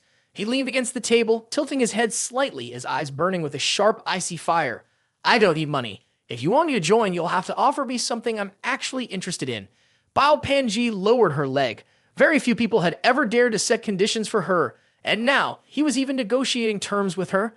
No wonder he was the man who had defeated Tang Sai Yao. He was far superior. He-Han isn't being arrogant. It's just that guy is too weak. Him? Does he really think he's worthy of comparing himself to me? Bao Panji stood up, placing a hand on the table. How much do you even know about this game? At the very least, you should ask more detailed questions. He-Han can easily give you the information you need. Knowledge? Not much. What exactly do you want to talk about? The presentation screen scrolled down behind her workspace.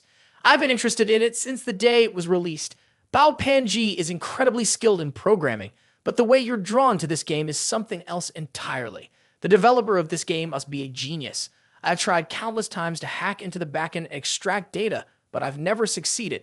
You're staring so intently at that tablet, and honestly, I'm convinced this game is anything but simple. A face appeared on the projection screen, and he instinctively flinched, afraid Bao Panji would turn around and see it. Cut it out with the creepy tricks. Get lost. Noticing his silence, she asked, What are you looking at? He'd been caught, but he quickly turned his head again, making sure that eerie face had disappeared. Aha! It's nothing. Go on, keep talking. Tablet connected to the projector, she held the presentation remote. From the very first descent, I had started gathering information about the props. Eventually, I discovered that all the supernatural props from the descents came from that post-apocalyptic game. He didn't even seem surprised, he just gave a perfunctory response. Oh, the one who was truly caught off guard was Bao Panji. She turned to him. You're not even a little surprised? Don't tell me you already knew about this. He looked a bit awkward. How could I not know? But I can't tell her. Aha, I have no idea. Oh, so that's how it is? No wonder it's you. For a moment, he almost forgot something important. He had nearly let slip the fact that breaking the barrier between the game and reality was still a top-secret matter. Given his reaction, Bao Panji could probably understand that this wasn't exactly a well-kept secret. But at least for her, knowing all this wasn't particularly shocking. Still, after studying the game, he had managed to gain some insight. For example, I know when and where the next descent will happen. You don't know much. There are still things that need to be figured out, things that aren't exactly pleasant to think about. He was a little uneasy. I can understand the timing, but where exactly is the location? Isn't it supposed to happen simultaneously across the world? The projector shifted to display a map as Bao Panji explained. The occurrence will indeed be simultaneous, but high-grade items will only concentrate in specific areas. I call them the sacred enclaves. Based on the last 2 times, their locations are not fixed and seem to appear randomly. However, there is a way to find them. Bao Panji placed a hand on his chest while he hand-pressed a hand against his cheek. I've already grasped this rule. If you truly submit to me, I will help you reach the pinnacle of your life. Outside the glass window, Lin Fi hopped onto the ledge and rappelled down. Dressed in flexible gear suited for movement, she spoke into her communicator. All units, stand by and await my command. Her team members immediately responded, understood. Lin Fi had tracked the trail all the way here. She had gone this far only for He-Han's safety, but she hadn't expected Bao Panji to be the mastermind behind that mysterious organization. If He-Han chose to cooperate with him, the police would no longer be able to control the situation. At that point, the only option would be to strike first and seize the advantage. He-Han, you absolutely must not. With firm resolve, he refused. Sorry, but I already made a promise to someone else. I can't break my word. Bao Panji couldn't believe he would turn down such an opportunity. What? Outside, Lin Fei eavesdropped on their conversation, her cheeks flushed with joy. There's someone else you mentioned. Could it be me? Damn it! Why is my heart beating so fast? He stepped out of Bao Panji's office. She and her secretary escorted him to the door. Before it even fully closed, they heard him say, I advise you to disband your organization as soon as possible. If not, the police will find you sooner or later. Take care of yourself. Excuse me. One of her subordinates, after careful consideration, feared that Han might expose her as the leader and asked hesitantly, should we send someone to take care of him? Bao Panji, unwilling to end the game too soon, replied, no need. A man as interesting as him should be kept around. It's much more fun to play with him. Sooner or later, he'll be mine anyway. Down in the parking lot, Cao Tai-di was counting the seconds as he waited for Han. 9 minutes 45 seconds, 9 minutes 46 seconds, 9 minutes 47 seconds. The driver spotted Han coming out and excitedly called to Cao Tai-di, young master, that kid just came out. Without thinking, Cao Tai-di blurted out, oh, that was quick. Isn't that brat supposed to be a fast shooter? Or maybe. Nothing happened inside at all. The driver saw Han take out his phone and tap on it. After hearing Bao Panji call him a distinguished guest earlier, they all assumed he came from a wealthy and powerful family, just waiting for his private driver to pick him up. Is he waiting for his subordinate to bring the car over? That was exactly what the man was thinking. Perfect timing. Let's see which prestigious family he belongs to. But no car arrived. Han was simply using his phone to pay for a rental bike. The two men sitting in the car watched in disbelief. He's renting a bike? What kind of trash is this? He had no status, no power, yet he dared to approach Bao Panji. Cao Tai-di was furious and cursed. That broke loser. How dare he think he's worthy of tainting my goddess? I should just shoot him and be done with it. The driver stepped on the gas, but the car wouldn't move forward. Had he pressed the pedal wrong? Huh? I floored it, but why isn't it moving? Then he realized the reason and pointed it out to Cao Tai-di. Young master, look behind us. Tang Sai-yao was holding up the car's rear wheels with his bare hands, keeping it from moving. Young master Cao, how about we have a little chat? By the time Han got home, it was already evening. He grumbled about how even renting a bike had cost him 4 yuan. What an exhausting trip. Like a caring wife, Lin Fei brought him a glass of water. You're back. Are you very tired? Here, have some water. He took the cup, drank a sip, and handed the paper cup back to her. Thanks. Worried about his health, Lin Fei gently reminded him, the weather is getting hotter, so make sure you drink plenty of water. She stood in front of them, wearing a very short top that made her feel hot. When she lifted it slightly, part of her brow was visible. Yet the air conditioner didn't seem to be cooling the room at all. Ugh, how annoying. It would be nice if it were a little cooler. Han blushed, feeling awkward and wanting to look away. Lin Fei touched his cheek and asked, what's wrong? Are you feeling unwell? Today, Han noticed that she seemed a bit different than usual. He asked, what's going on with you? Officer Lin, where are Ren Junqi and Lu Jiu? Han continued, she punched the wall as a warning. Tell the truth. I sent them to get new ID cards. Right now, it's just the two of us at home, Lin Fei replied. I'd advise you to be honest. Otherwise, don't blame me for offering you the easy way out and you insisting on the hard way. Han shrank back in fear. Yes, sir. Lin Fei, suddenly shy, lifted her shirt a little, looking incredibly seductive. Since you put on such a great performance tonight, I've decided to reward you. You can do whatever you want with me. Outside Han's house, artillery fire exploded. Better take advantage of this chance. No one's going to interrupt us this time. From the rooftop, Han's defense cannons fired back, colliding with the incoming shells. The explosion was deafening and shards of metal shattered the glass windows. Realizing the danger, Lin Fei pulled Han's head down. You have no idea what's going on. What the hell is happening? As a police officer serving the country, Lin Fei was well versed in weapons. A close-range artillery system just got activated. Han was stunned. Close-range artillery, they're actually using that? She spoke into her radio. Security team, what's the situation outside? 2 guards were stationed on the observation deck, scanning the scene with binoculars.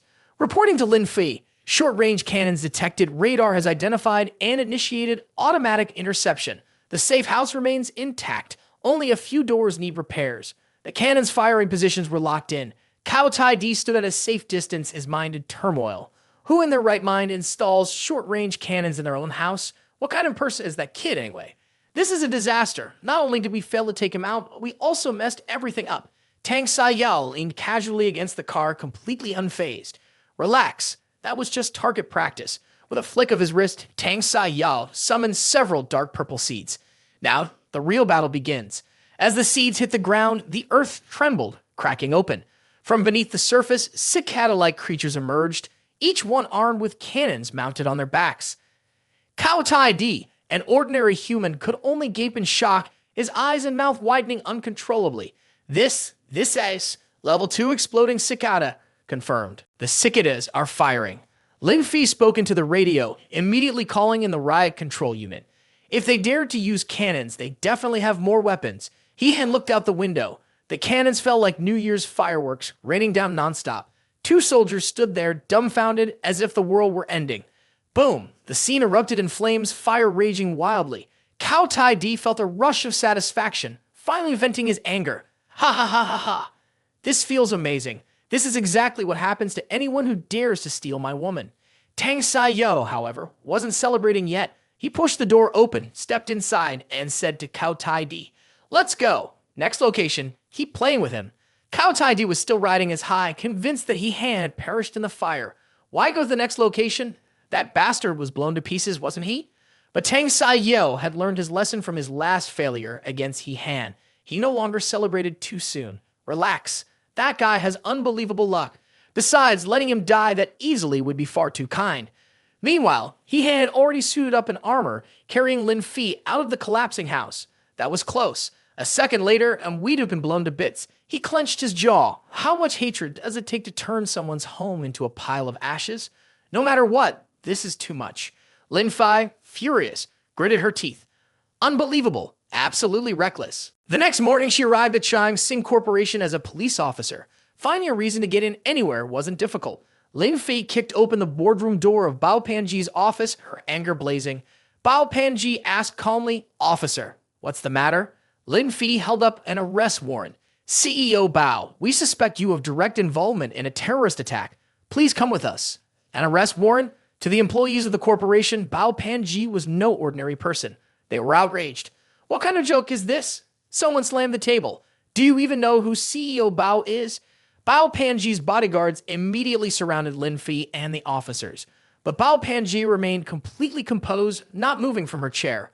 "Officer, do you really think the few people you brought here are enough to take me in? I'm afraid you're out of your depth." Just then, Yihan rushed in. Calm down, calm down. Don't act recklessly or you'll be playing right into the hands of the real culprit." Lin Fi turned to him. "Why are you here?" His words made one thing clear. Yihan didn't believe Bao Panji was guilty.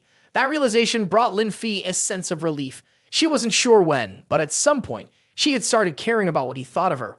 "Wait, you?" She looked at him. "You believe I'm innocent? The real mastermind isn't you. If Bao Panji wanted to do something like this, she's had plenty of chances, and she'd never risk going after the police. Of course I believe you. If you wanted to kill me, you would have done it back at the party." Bao Panji stood up. "All right, since you said that, I feel reassured. Out of respect for you, I'll go with her." Her subordinate didn't want her to get involved, fearing it would damage both Chang Sing's reputation and her own. He tried to stop her. "CDO Bao." Lin Fi was visibly jealous. Even as a police officer, she needed Yihan's intervention to make an arrest. Wasn't a warrant less effective than his influence? Did Yihan not realize how much this would upset her? The chairman of a major corporation like Bao Panji being arrested by the police, of course, the media would scramble to report the latest updates. Breaking news! The city's most renowned businesswoman, Bao Panji, has been unexpectedly taken into police custody, sparking widespread public debate. So far, the police have yet to provide a clear explanation. Stay tuned for more updates. At the station, Bao Panji was taken into an interrogation room. Inside, there was only a table. A police officer sat across from her, recording her statement. Lin Fi, following standard procedure, was interrogating the fake Bao Panji from the Workers' Guild. "I have no idea what you're talking about, officer," she said with feigned innocence. Lin Fi pressed on. "Then why did you invite Yihan to the party?" Bao Panji rested her chin on her hand, her tone calm and composed. "I think highly of him and wanted to get to know him better. Is that not allowed?" Lin Fi found herself at a loss. The police officer and Yihan stood outside looking through the glass. The officer asked him, "Yihan, do you really believe she didn't do it? The attacker obviously wasn't Bao Panji. She even wanted you to join her guild. There's no way she would act so recklessly." "That's right. She still hopes I'll join, so she wouldn't be in a hurry to kill me just to silence me." With one suspect ruled out, the officer continued, "Then who do you think could have made a move against you?" "That's not what concerns me. What I want to know is, what are they after? I'm not worried about who they are, but rather what their goal is." Meanwhile, Bao Panji's secretary had just finished work and was heading outside. Suddenly, an unfamiliar hand rested on her shoulder. It was Tang Sai Yao. He said, "The system can predict that the landing site is inside that room, right?" This whole incident had left He Han with lingering doubts about himself. He was standing with Lin Wanshan outside the interrogation room, looking troubled. "I keep feeling like I've fallen into my opponent's trap. What's the next step?" Lin Wanshan asked. He had decided, "I'll take a trip to Bao Panji's company. First, I need to keep an eye on her subordinates." Just as he turned to leave, a police officer rushed out of the interrogation room, panic in his voice. "Bad news, Chief. The prison is under attack by espers. Their target is the high-risk inmates. The guards are requesting immediate backup." Lin Wanshan, as the chief of police, was furious. He felt utterly disrespected. Someone had the audacity to break into a prison. This was complete lawlessness. He hadn't thought about it. This might be the work of the same person who ambushed him before. "I'll head over there right now." Lin Wanshan didn't want He Han to go alone, so he stopped him. "Hold on. You have a support team. You can take them with you." He Han was surprised. "My team?" A group of people quickly assembled, standing at attention in strict formation. "Captain, Thunderstrike Squad, ready for rapid response." He Han had no idea who they were. Lin Wanshan explained, "These are elite fighters, each capable of taking on 10 enemies at once. They're now equipped with enhanced combat metals, which significantly boost their abilities. They'll be a great help to you. From this moment on, you are their captain." He Han's blood boiled with excitement. "All right, let's move out." At the prison, flames lit up the sky, turning the area red. Thick smoke billowed everywhere. Inside, prisoners were running wild, completely out of control. "Hurry up! Get in the vehicles!" Among the chaos, not only were criminals present, but also officials carrying out their duties for the government. In one corner, a repeat offender had pinned down a young woman, clearly intending to assault her. The woman cried out, "I'm Laudat Than. Let me go."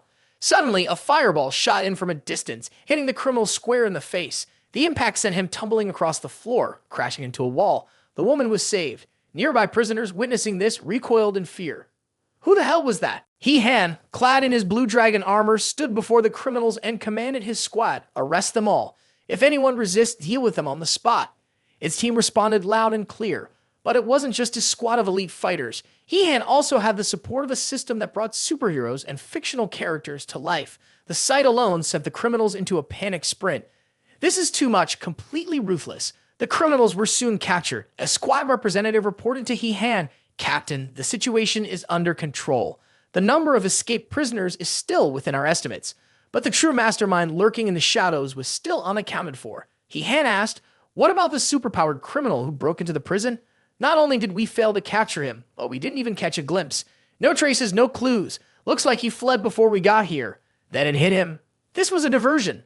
Meanwhile, in Bao Panji's office, Tang Sai Yao and Cao Tai Ding had stormed in, tying up the secretary to the side. Tang Sai Yao casually sat in Bao Panji's chairman's chair as he received a call from his people.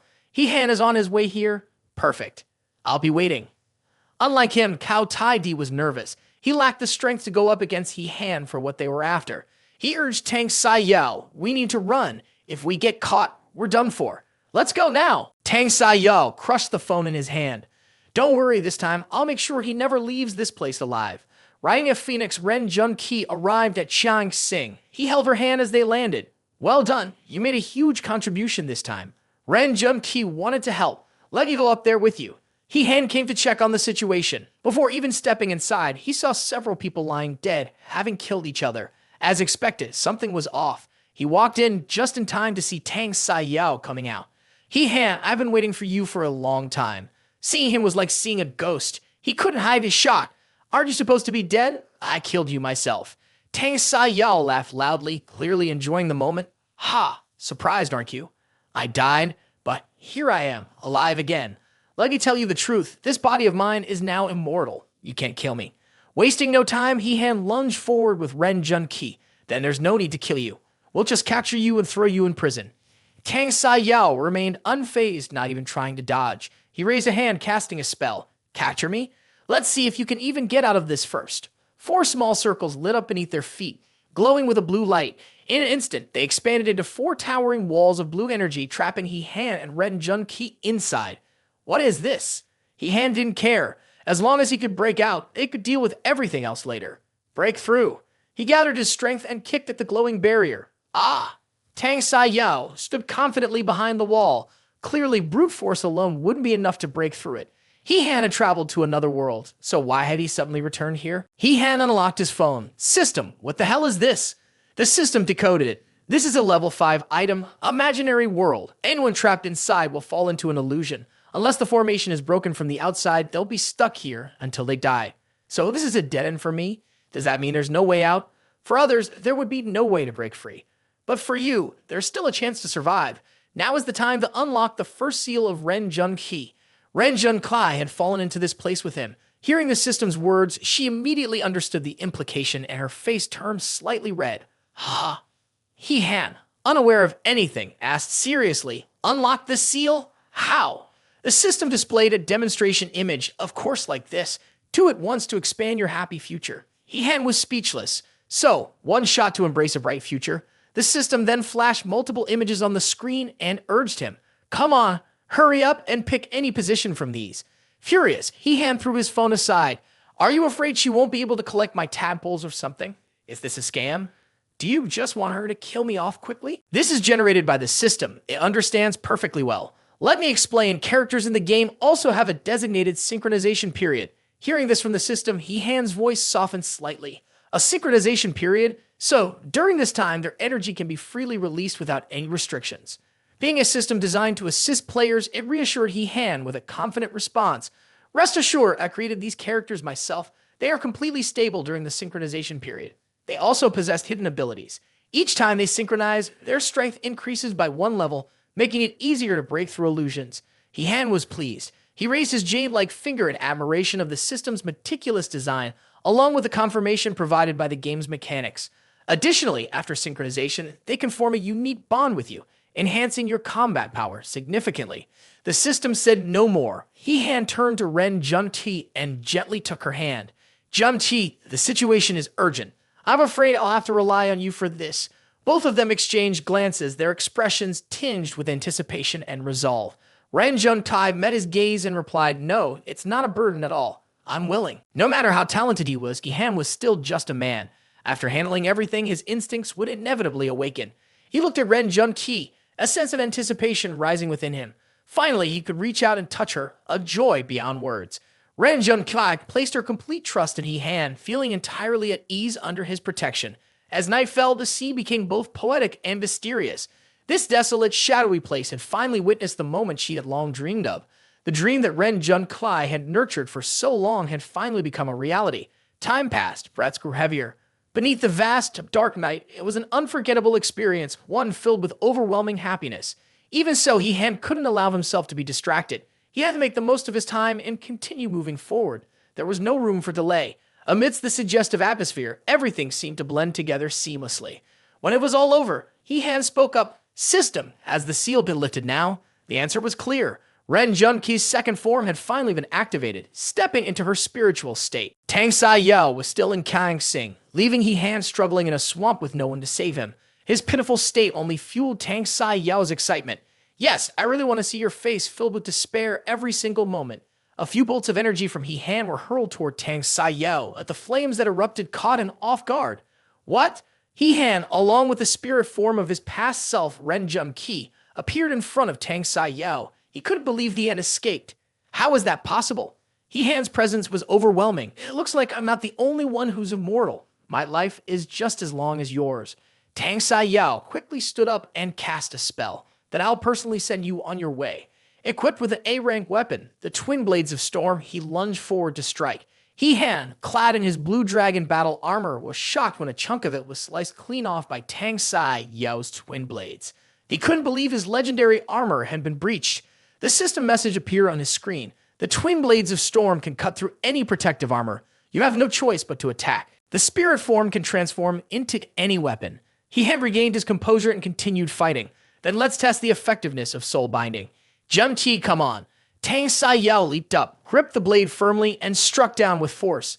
He Han's soul binding move appeared like a cord, forcefully severing the blade in Tang Sai Yao's hand. Nice sword. The two shattered pieces of his sword had now become spiritual cores. Gear for He Han, classified as S-grade spiritual core equipment. "If you don't run now, when will you?" "Damn, where does this punk get all this weird stuff from?" To destroy the we, you must uproot it. He-Han wouldn't let him get away that easily. He swung his sword at the man's leg, causing Tang Sai-Yao to fall. Ah! Ah! Ah! He stabbed his sword straight into his back. This time you're not running away, but I'm not going to let you die either. Now let me give and explain. How did you die last time and come back to life? Tang Sai-Yao, exhausted, still forced himself to conjure a fireball. The answer? You'll have to wait for your next life to ask me. Everything exploded. Lin Fi arrived at the scene with a group of soldiers, but she couldn't see him anywhere. All she could do was shout, He-Han! He-Han! His hands trembled as he raised them. I'm here. He was sitting against the wall, his upper body bare. His shirt had been draped over Ren Jun-Ki. Looking at Lin Fi, he said, Get Jun-Ki to the hospital now. Lin Fi helped him toward the car. The explosion had been massive. How was he still okay? Thinking back, it was a miracle. If it weren't for Jun-Ki, he would have died at the last moment. Just moments ago, Tang Sai-Yao had collapsed from his injuries, but after the explosion, he was nowhere to be seen. With what little strength he had left, he had managed to destroy He-Han's battle armor, leaving He-Han seriously wounded. At the critical moment, Ren Jun-Kai had returned to her human form to save him. Blood trickled from her lips, yet she was still worried about He-Han. Young master, thank goodness you're safe. As soon as she spoke, she lost consciousness. He-Han shouted, Jun-Chi. Lin Fi stood before the massive crater left by the explosion. The sheer scale of the blast was terrifying. Those people were out of their minds, and the one behind it all, that wretched bastard, was Tang Sai-Yao. He was still alive. Lin Fi had been right there with He-Han earlier. She had clearly seen Tang Sai-Yao die. So how was he still alive? It was He-Han's mistake. She had wanted to capture him alive, but he had managed to escape with a fake death. Tang Sai-Yao had been lurking here for a while. No matter how securely those classified documents were locked away, they were nothing to him. Worse still, he had likely already stolen Bao Panji's top-secret program. Anne rushed up the stairs, ignoring the pain from his injuries. Hurry up and check. The two of them pushed the door open. Bao Panji's secretary was tied up. He-Han walked over and removed the wad of paper from her mouth. She gasped and said, It was that bastard Cao Tai Di. He stole the young lady's program. How could Cao Tai Di have broken into the president's office of a massive corporation like Chime Sing so easily? Lin Fi asked, Where were the guild's people? How could they let the enemy slip in like that? You can see a person's face, but you can't see their heart. Who would have thought they'd betray us? Those scumbags only care about money. Cao Tai Di bought them off. They've all turned against us. Meanwhile, Tang Sai-Yao was pushing himself to his limits, his body screaming in pain. Ah! Ah! He clutched his arm and collapsed. Gasping for air, he gritted his teeth. It hurt like hell, but he refused to give up. Losing only made the fire inside him burn stronger than ever. His phone rang. The moment he picked up, an angry voice blasted through the speaker. Cao Tai Di, demanding, Where are you? He went downstairs to meet Cao Tai Di and angrily rebuked him. Are you trying to get me killed? You said you'd help me deal with Bao Panji, but instead, you blew up the entire building. Was this some kind of setup? No matter how furious Cao Tai Di was, it didn't affect him in the slightest. Tang Sai-Yao only cared about his own interests, taking what he needed and avoiding unnecessary words. Where's the USB you promised to bring? Cao Tai Di might have indirectly become a valuable pawn for Tang Sai-Yao, but not like this. Not when he had walked away empty-handed. Cao Tai Di had come prepared. He couldn't let this unpredictable man continue causing trouble. The thugs, armed with strange weapons meant to intimidate, now proved to be quite useful. They stood behind Tang Sai-Yao. The very men he had asked to bring here could now be turned against him. Tang Sai-Yao was only wary of He-Han. As for a troublesome, arrogant rich kid like Cao Tai Di, even if he summoned one of Cao Cao's greatest generals, it wouldn't save him. Tang Sai-Yao showed no fear. You really think this group of hired muscle is enough to take me down? Two bodyguards stood in front, blocking the way to protect Cao Tai Di. Go after him, all of you. Whoever kills him will get a reward, 3 million. The bounty is 3 million yuan. A group of thugs rushed forward to take him down. Tang Sai-Yao sneered. A bunch of worthless insects. Equipped with an A-rank item, Night Enchantress, he wielded the sorceress's gear and, in an instant, wiped out the entire group. Meanwhile, in the interrogation room at the police station, Bao Panji listened as He-Han spoke about the stolen program taken by Cao Tai Di. What? My program was stolen. This could have a serious impact on humanity's survival. Something that important ended up in the hands of an idiot who was born without a brain. Exactly. If they managed to predict the next landing time and the most resource-rich areas, the world could be in danger. Can we shut the program down remotely? He-Han replied, The program operates on an isolated network. There's no way to shut it down remotely. Lin Fi asked, then is it possible to create another version of the program? If we do that, we might be able to track them down. That way, we could pinpoint the time and location of their landing. Who knows? We might even be able to capture them all in one go. Bao Panji thought for a moment before replying, if we have the original data, we can redo it. But they already destroyed my database. Collecting everything from scratch would probably take a few months. He had to rely on the system. He raised his phone and a face appeared on the screen. You don't need to gather the data yourself. Just ask it directly for whatever you need. Bao Panji was confused. What is this?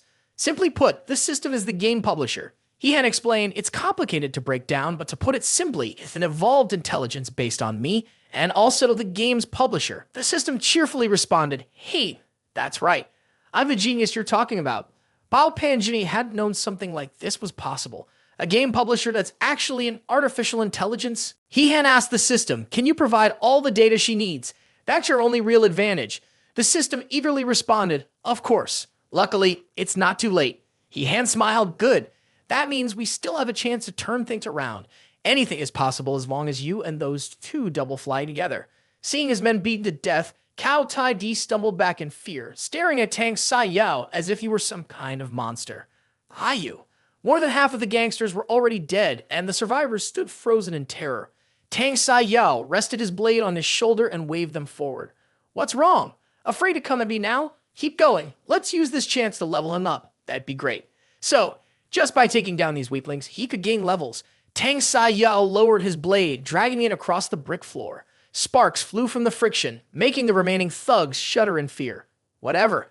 Killing people is exhausting. He stretched his neck like he was doing a good deed. Anyone who still wants to fight me, now's your last chance to kneel. Swear loyalty to me, and I'll lead you to everything you've ever wanted in this world.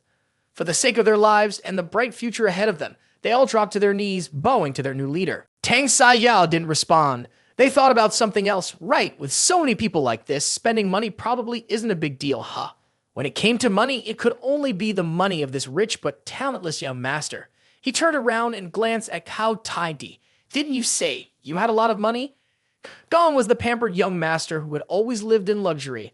At this moment, Cao Tai Di was unusually humble, nearly scared out of his wits, barely stopping himself from wetting his pants. Trembling, he answered Tang Sai Yao, actually, my family's financial situation is pretty normal. Tang Sai Yao pressed a blade against Cao Tai Di's neck.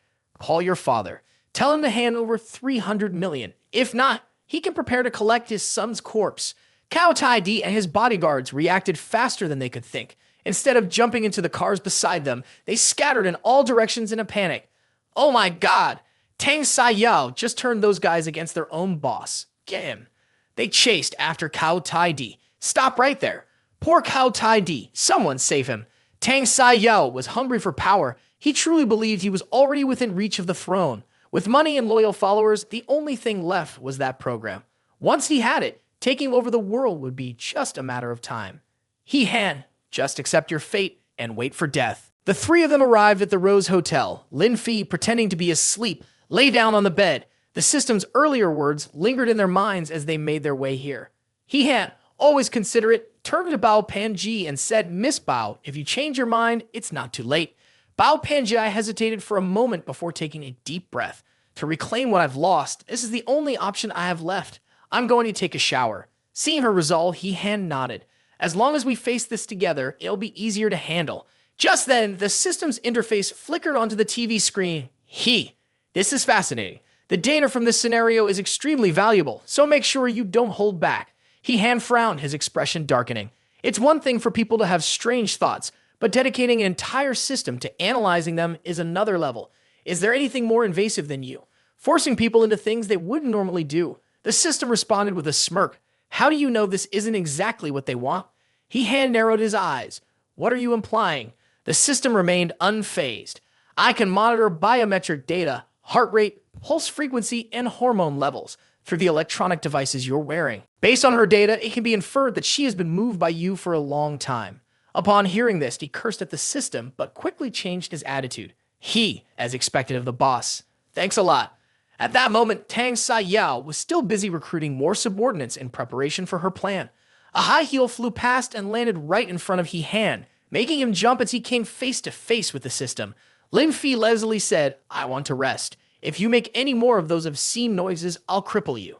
He Han didn't dare to talk back. The system could read information from the girls' bodies. Green and red lines flickered on the screen as it spoke to him.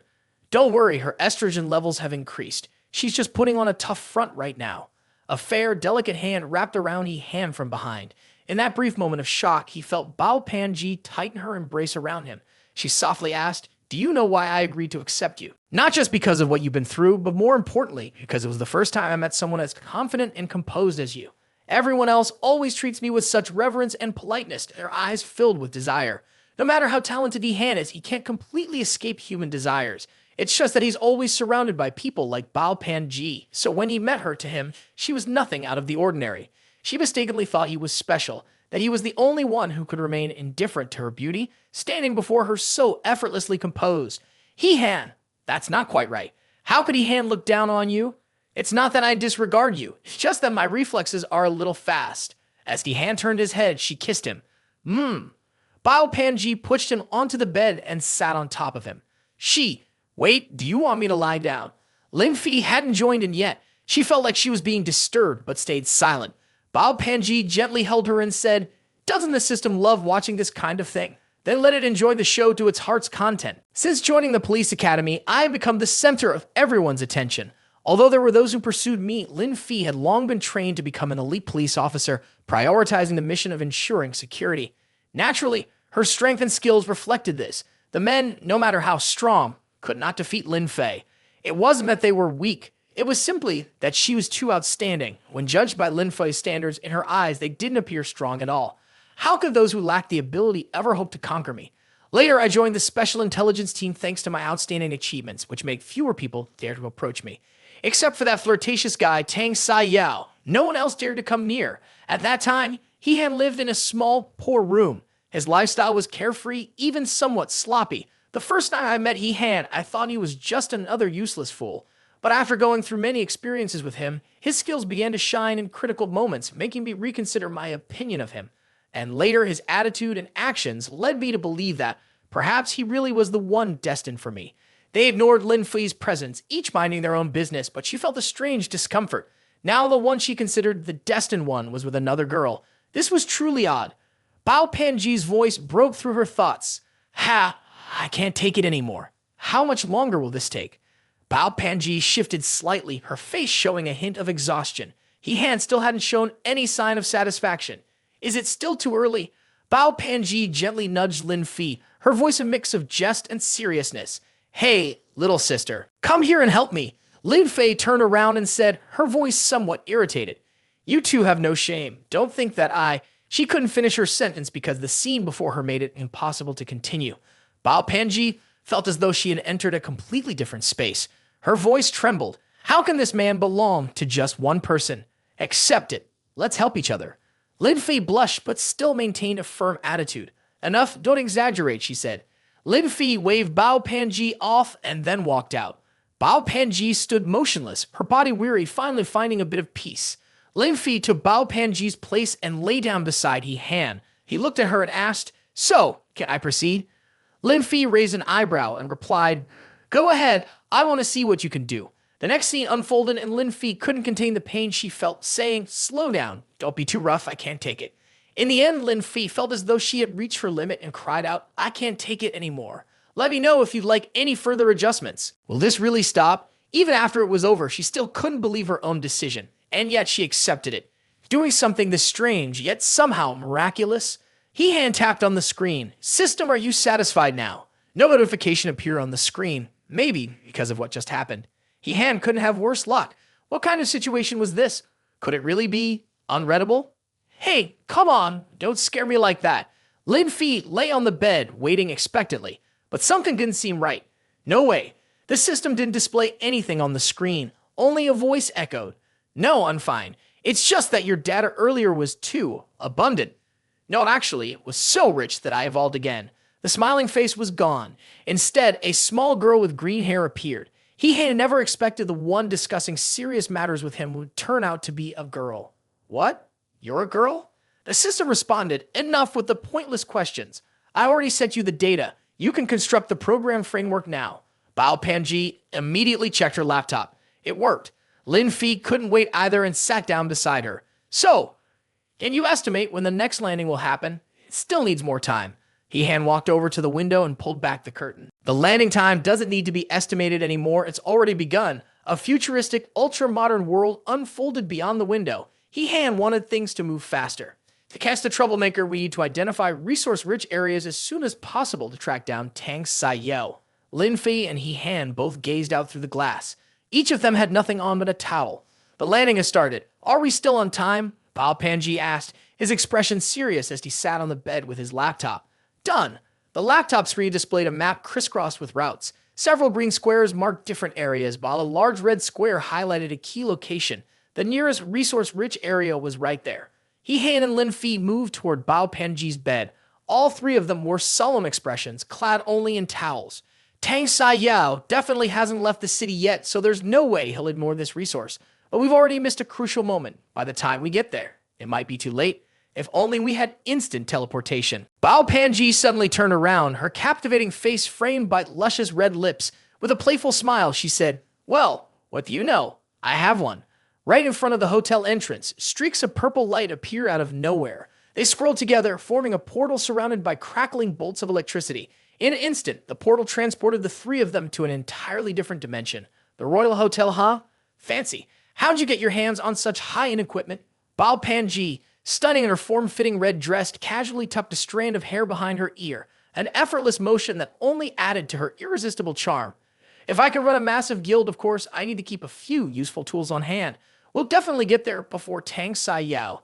Let's just wait for them to walk straight into our trap. Lin Fi crouched down, inspecting the bloodstains on the ground while the other two watched closely. Still a step too late. They're already inside. His face darkened as he pointed at the long, smeared streaks of blood along the street. But they weren't the only ones who had noticed this place. A battle had clearly taken place just moments ago. Blood was splattered everywhere, forming eerie patterns that made the scene even more chilling. It was as if something had dragged the bodies inside. Their faces turned grim, their expressions serious as they took in the scene. The smell of blood. Could Tang Sai-Yao really have done this?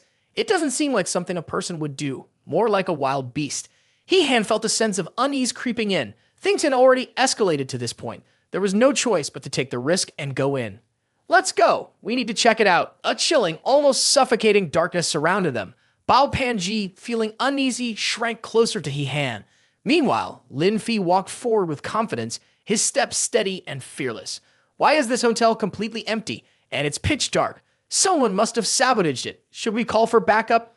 Suddenly, a corpse appeared behind them. A man, shriveled and lifeless, his mouth and eyes like bottomless black holes. It was a terrifying sight. A noise came from behind a crate, immediately catching He Han's attention. There's no time. Let's go upstairs and check first. The three of them turned toward the sound, their curiosity and apprehension mounting. What is it? Did you notice something? I think I heard something moving over there. A blood-curdling scream rang out, freezing them in place. Without hesitation, the three of them dashed up the stairs. They were hiding behind the door as bullets came flying at them from somewhere. Fortunately, the door shielded them from the barrage. On the second floor, someone was screaming at the top of their lungs, wildly firing a gun in all directions. Die, all of you. He Han saw the person shooting like a maniac at something. Suddenly, a flash of light streaked across the shooter's neck, so fast that he froze, unable to process what had just happened. It seemed like he was attacking something. He Han was stunned by what he saw. At that moment, Bao Panji heard a noise and quickly turned around. What she saw made her freeze in terror, a giant spider with glowing eyes. What is that? The spider lunged at Bao Panji, making her scream in fear. Just then, He Han rushed forward, stepping in front of her and unleashing a powerful fire spell. The flames roared toward the spider in a fierce attack. Get the hell out of here. He Han smirked at his own strength. A number appeared above his head, indicating the extra strength he had gained. Trying to ambush me again? I've been ready for you this time. He Han anxiously checked on Bao Panji, and she, just as worried, pointed and asked, Are you okay? Behind you. Suddenly, their faces darkened. Fear gripped them as they saw thousands of spiders in front of them, radiating an overwhelming killing intent. What do we do now? At this point, what can we do? The three of them bolted as the swarm of spiders launched their attack. They ran straight for the door. Bao Panji struggled to open it, but it wouldn't budge. It was locked from the inside. Get inside that room. They tried the door, but it was locked too. No matter how hard they pushed, it wouldn't open. Move. Let me handle it. With a powerful kick, He-Han sent the door flying along with several people who had been standing behind it. He was startled to see a group of men sprawled on the floor. Where did these idiots even come from? Suddenly, the men became furious, shouting curses at him. He-Han flinched. After all that effort to escape, now they had just led the spiders straight here. His face went pale, sweat dripping down his forehead. Sorry, okay. The spiders lunged forward to attack, forcing Lin Fi and Bao Panji to scramble backward and rush into the room. Bao Panji summoned a rock and kicked it straight into the swarm, shattering them instantly. They didn't have time to shut the door. Just as the spiders swarmed closer, Lin Fi managed to slam it shut at the last second. The creatures outside kept hurling themselves at the door, relentlessly trying to break through. Close the door now. Lin Fi and Bao Panji, barely escaping with their lives, gasped for breath. That was too close. Good thing we made it. Meanwhile, a group of thugs with menacing faces surrounded He-Han, aiming their clubs and guns at him, forcing him to stay still. Honestly, I'd rather take my chances out there. Lin Fi raised his gun toward them. Police, hands up. He-Han tried to calm the situation. Relax, we're here to help. You guys from the hotel? Everyone from the hotel is dead. He-Han's expression suddenly darkened. His gaze turned ice cold and eerily sinister, his blood-red eyes radiating a terrifying aura. Oh, so Tang Sai Yao is here too. His words caught them off guard. You know our boss? Looks like I guessed right. So you really are working for Tang Sai Yao. They still hadn't let their guard down. Their guns remained pointed at He-Han. But he stayed calm and unfazed. That cunning bastard wouldn't show himself, so he sent his underlings here to die instead. Don't move, or I'll shoot. He-Han slyly demanded that they open the door, making Lin Fi and Bao Panji jump in shock at his words. Fine. The moment you make a move, we'll open the door and let the monsters outside in. Tang Sai Yao's men turned pale with fear. What? Don't be scared, guys. He's just trying to intimidate us. If they let them in, they'll be the first to die. He wouldn't dare cause chaos like that. He-Han's eyes were blood red, radiating an eerie coldness and overwhelming sense of death. Isn't dying together exactly what you want? The three of us have been waiting for the chance to become martyrs for a long time now. Both sides kept their guns trained on each other as He-Han's voice rang out. Even though fear had them drenched in sweat, they still put on a tough front. I don't believe you have the guts. He-Han turned to Lin Fi, leaving her stunned and surprised, while the others were so terrified their eyes and mouths seemed to pop right out of their faces. All right, let's not waste any more time. Open the door. Ah! They all dropped to their knees, hands raised in surrender.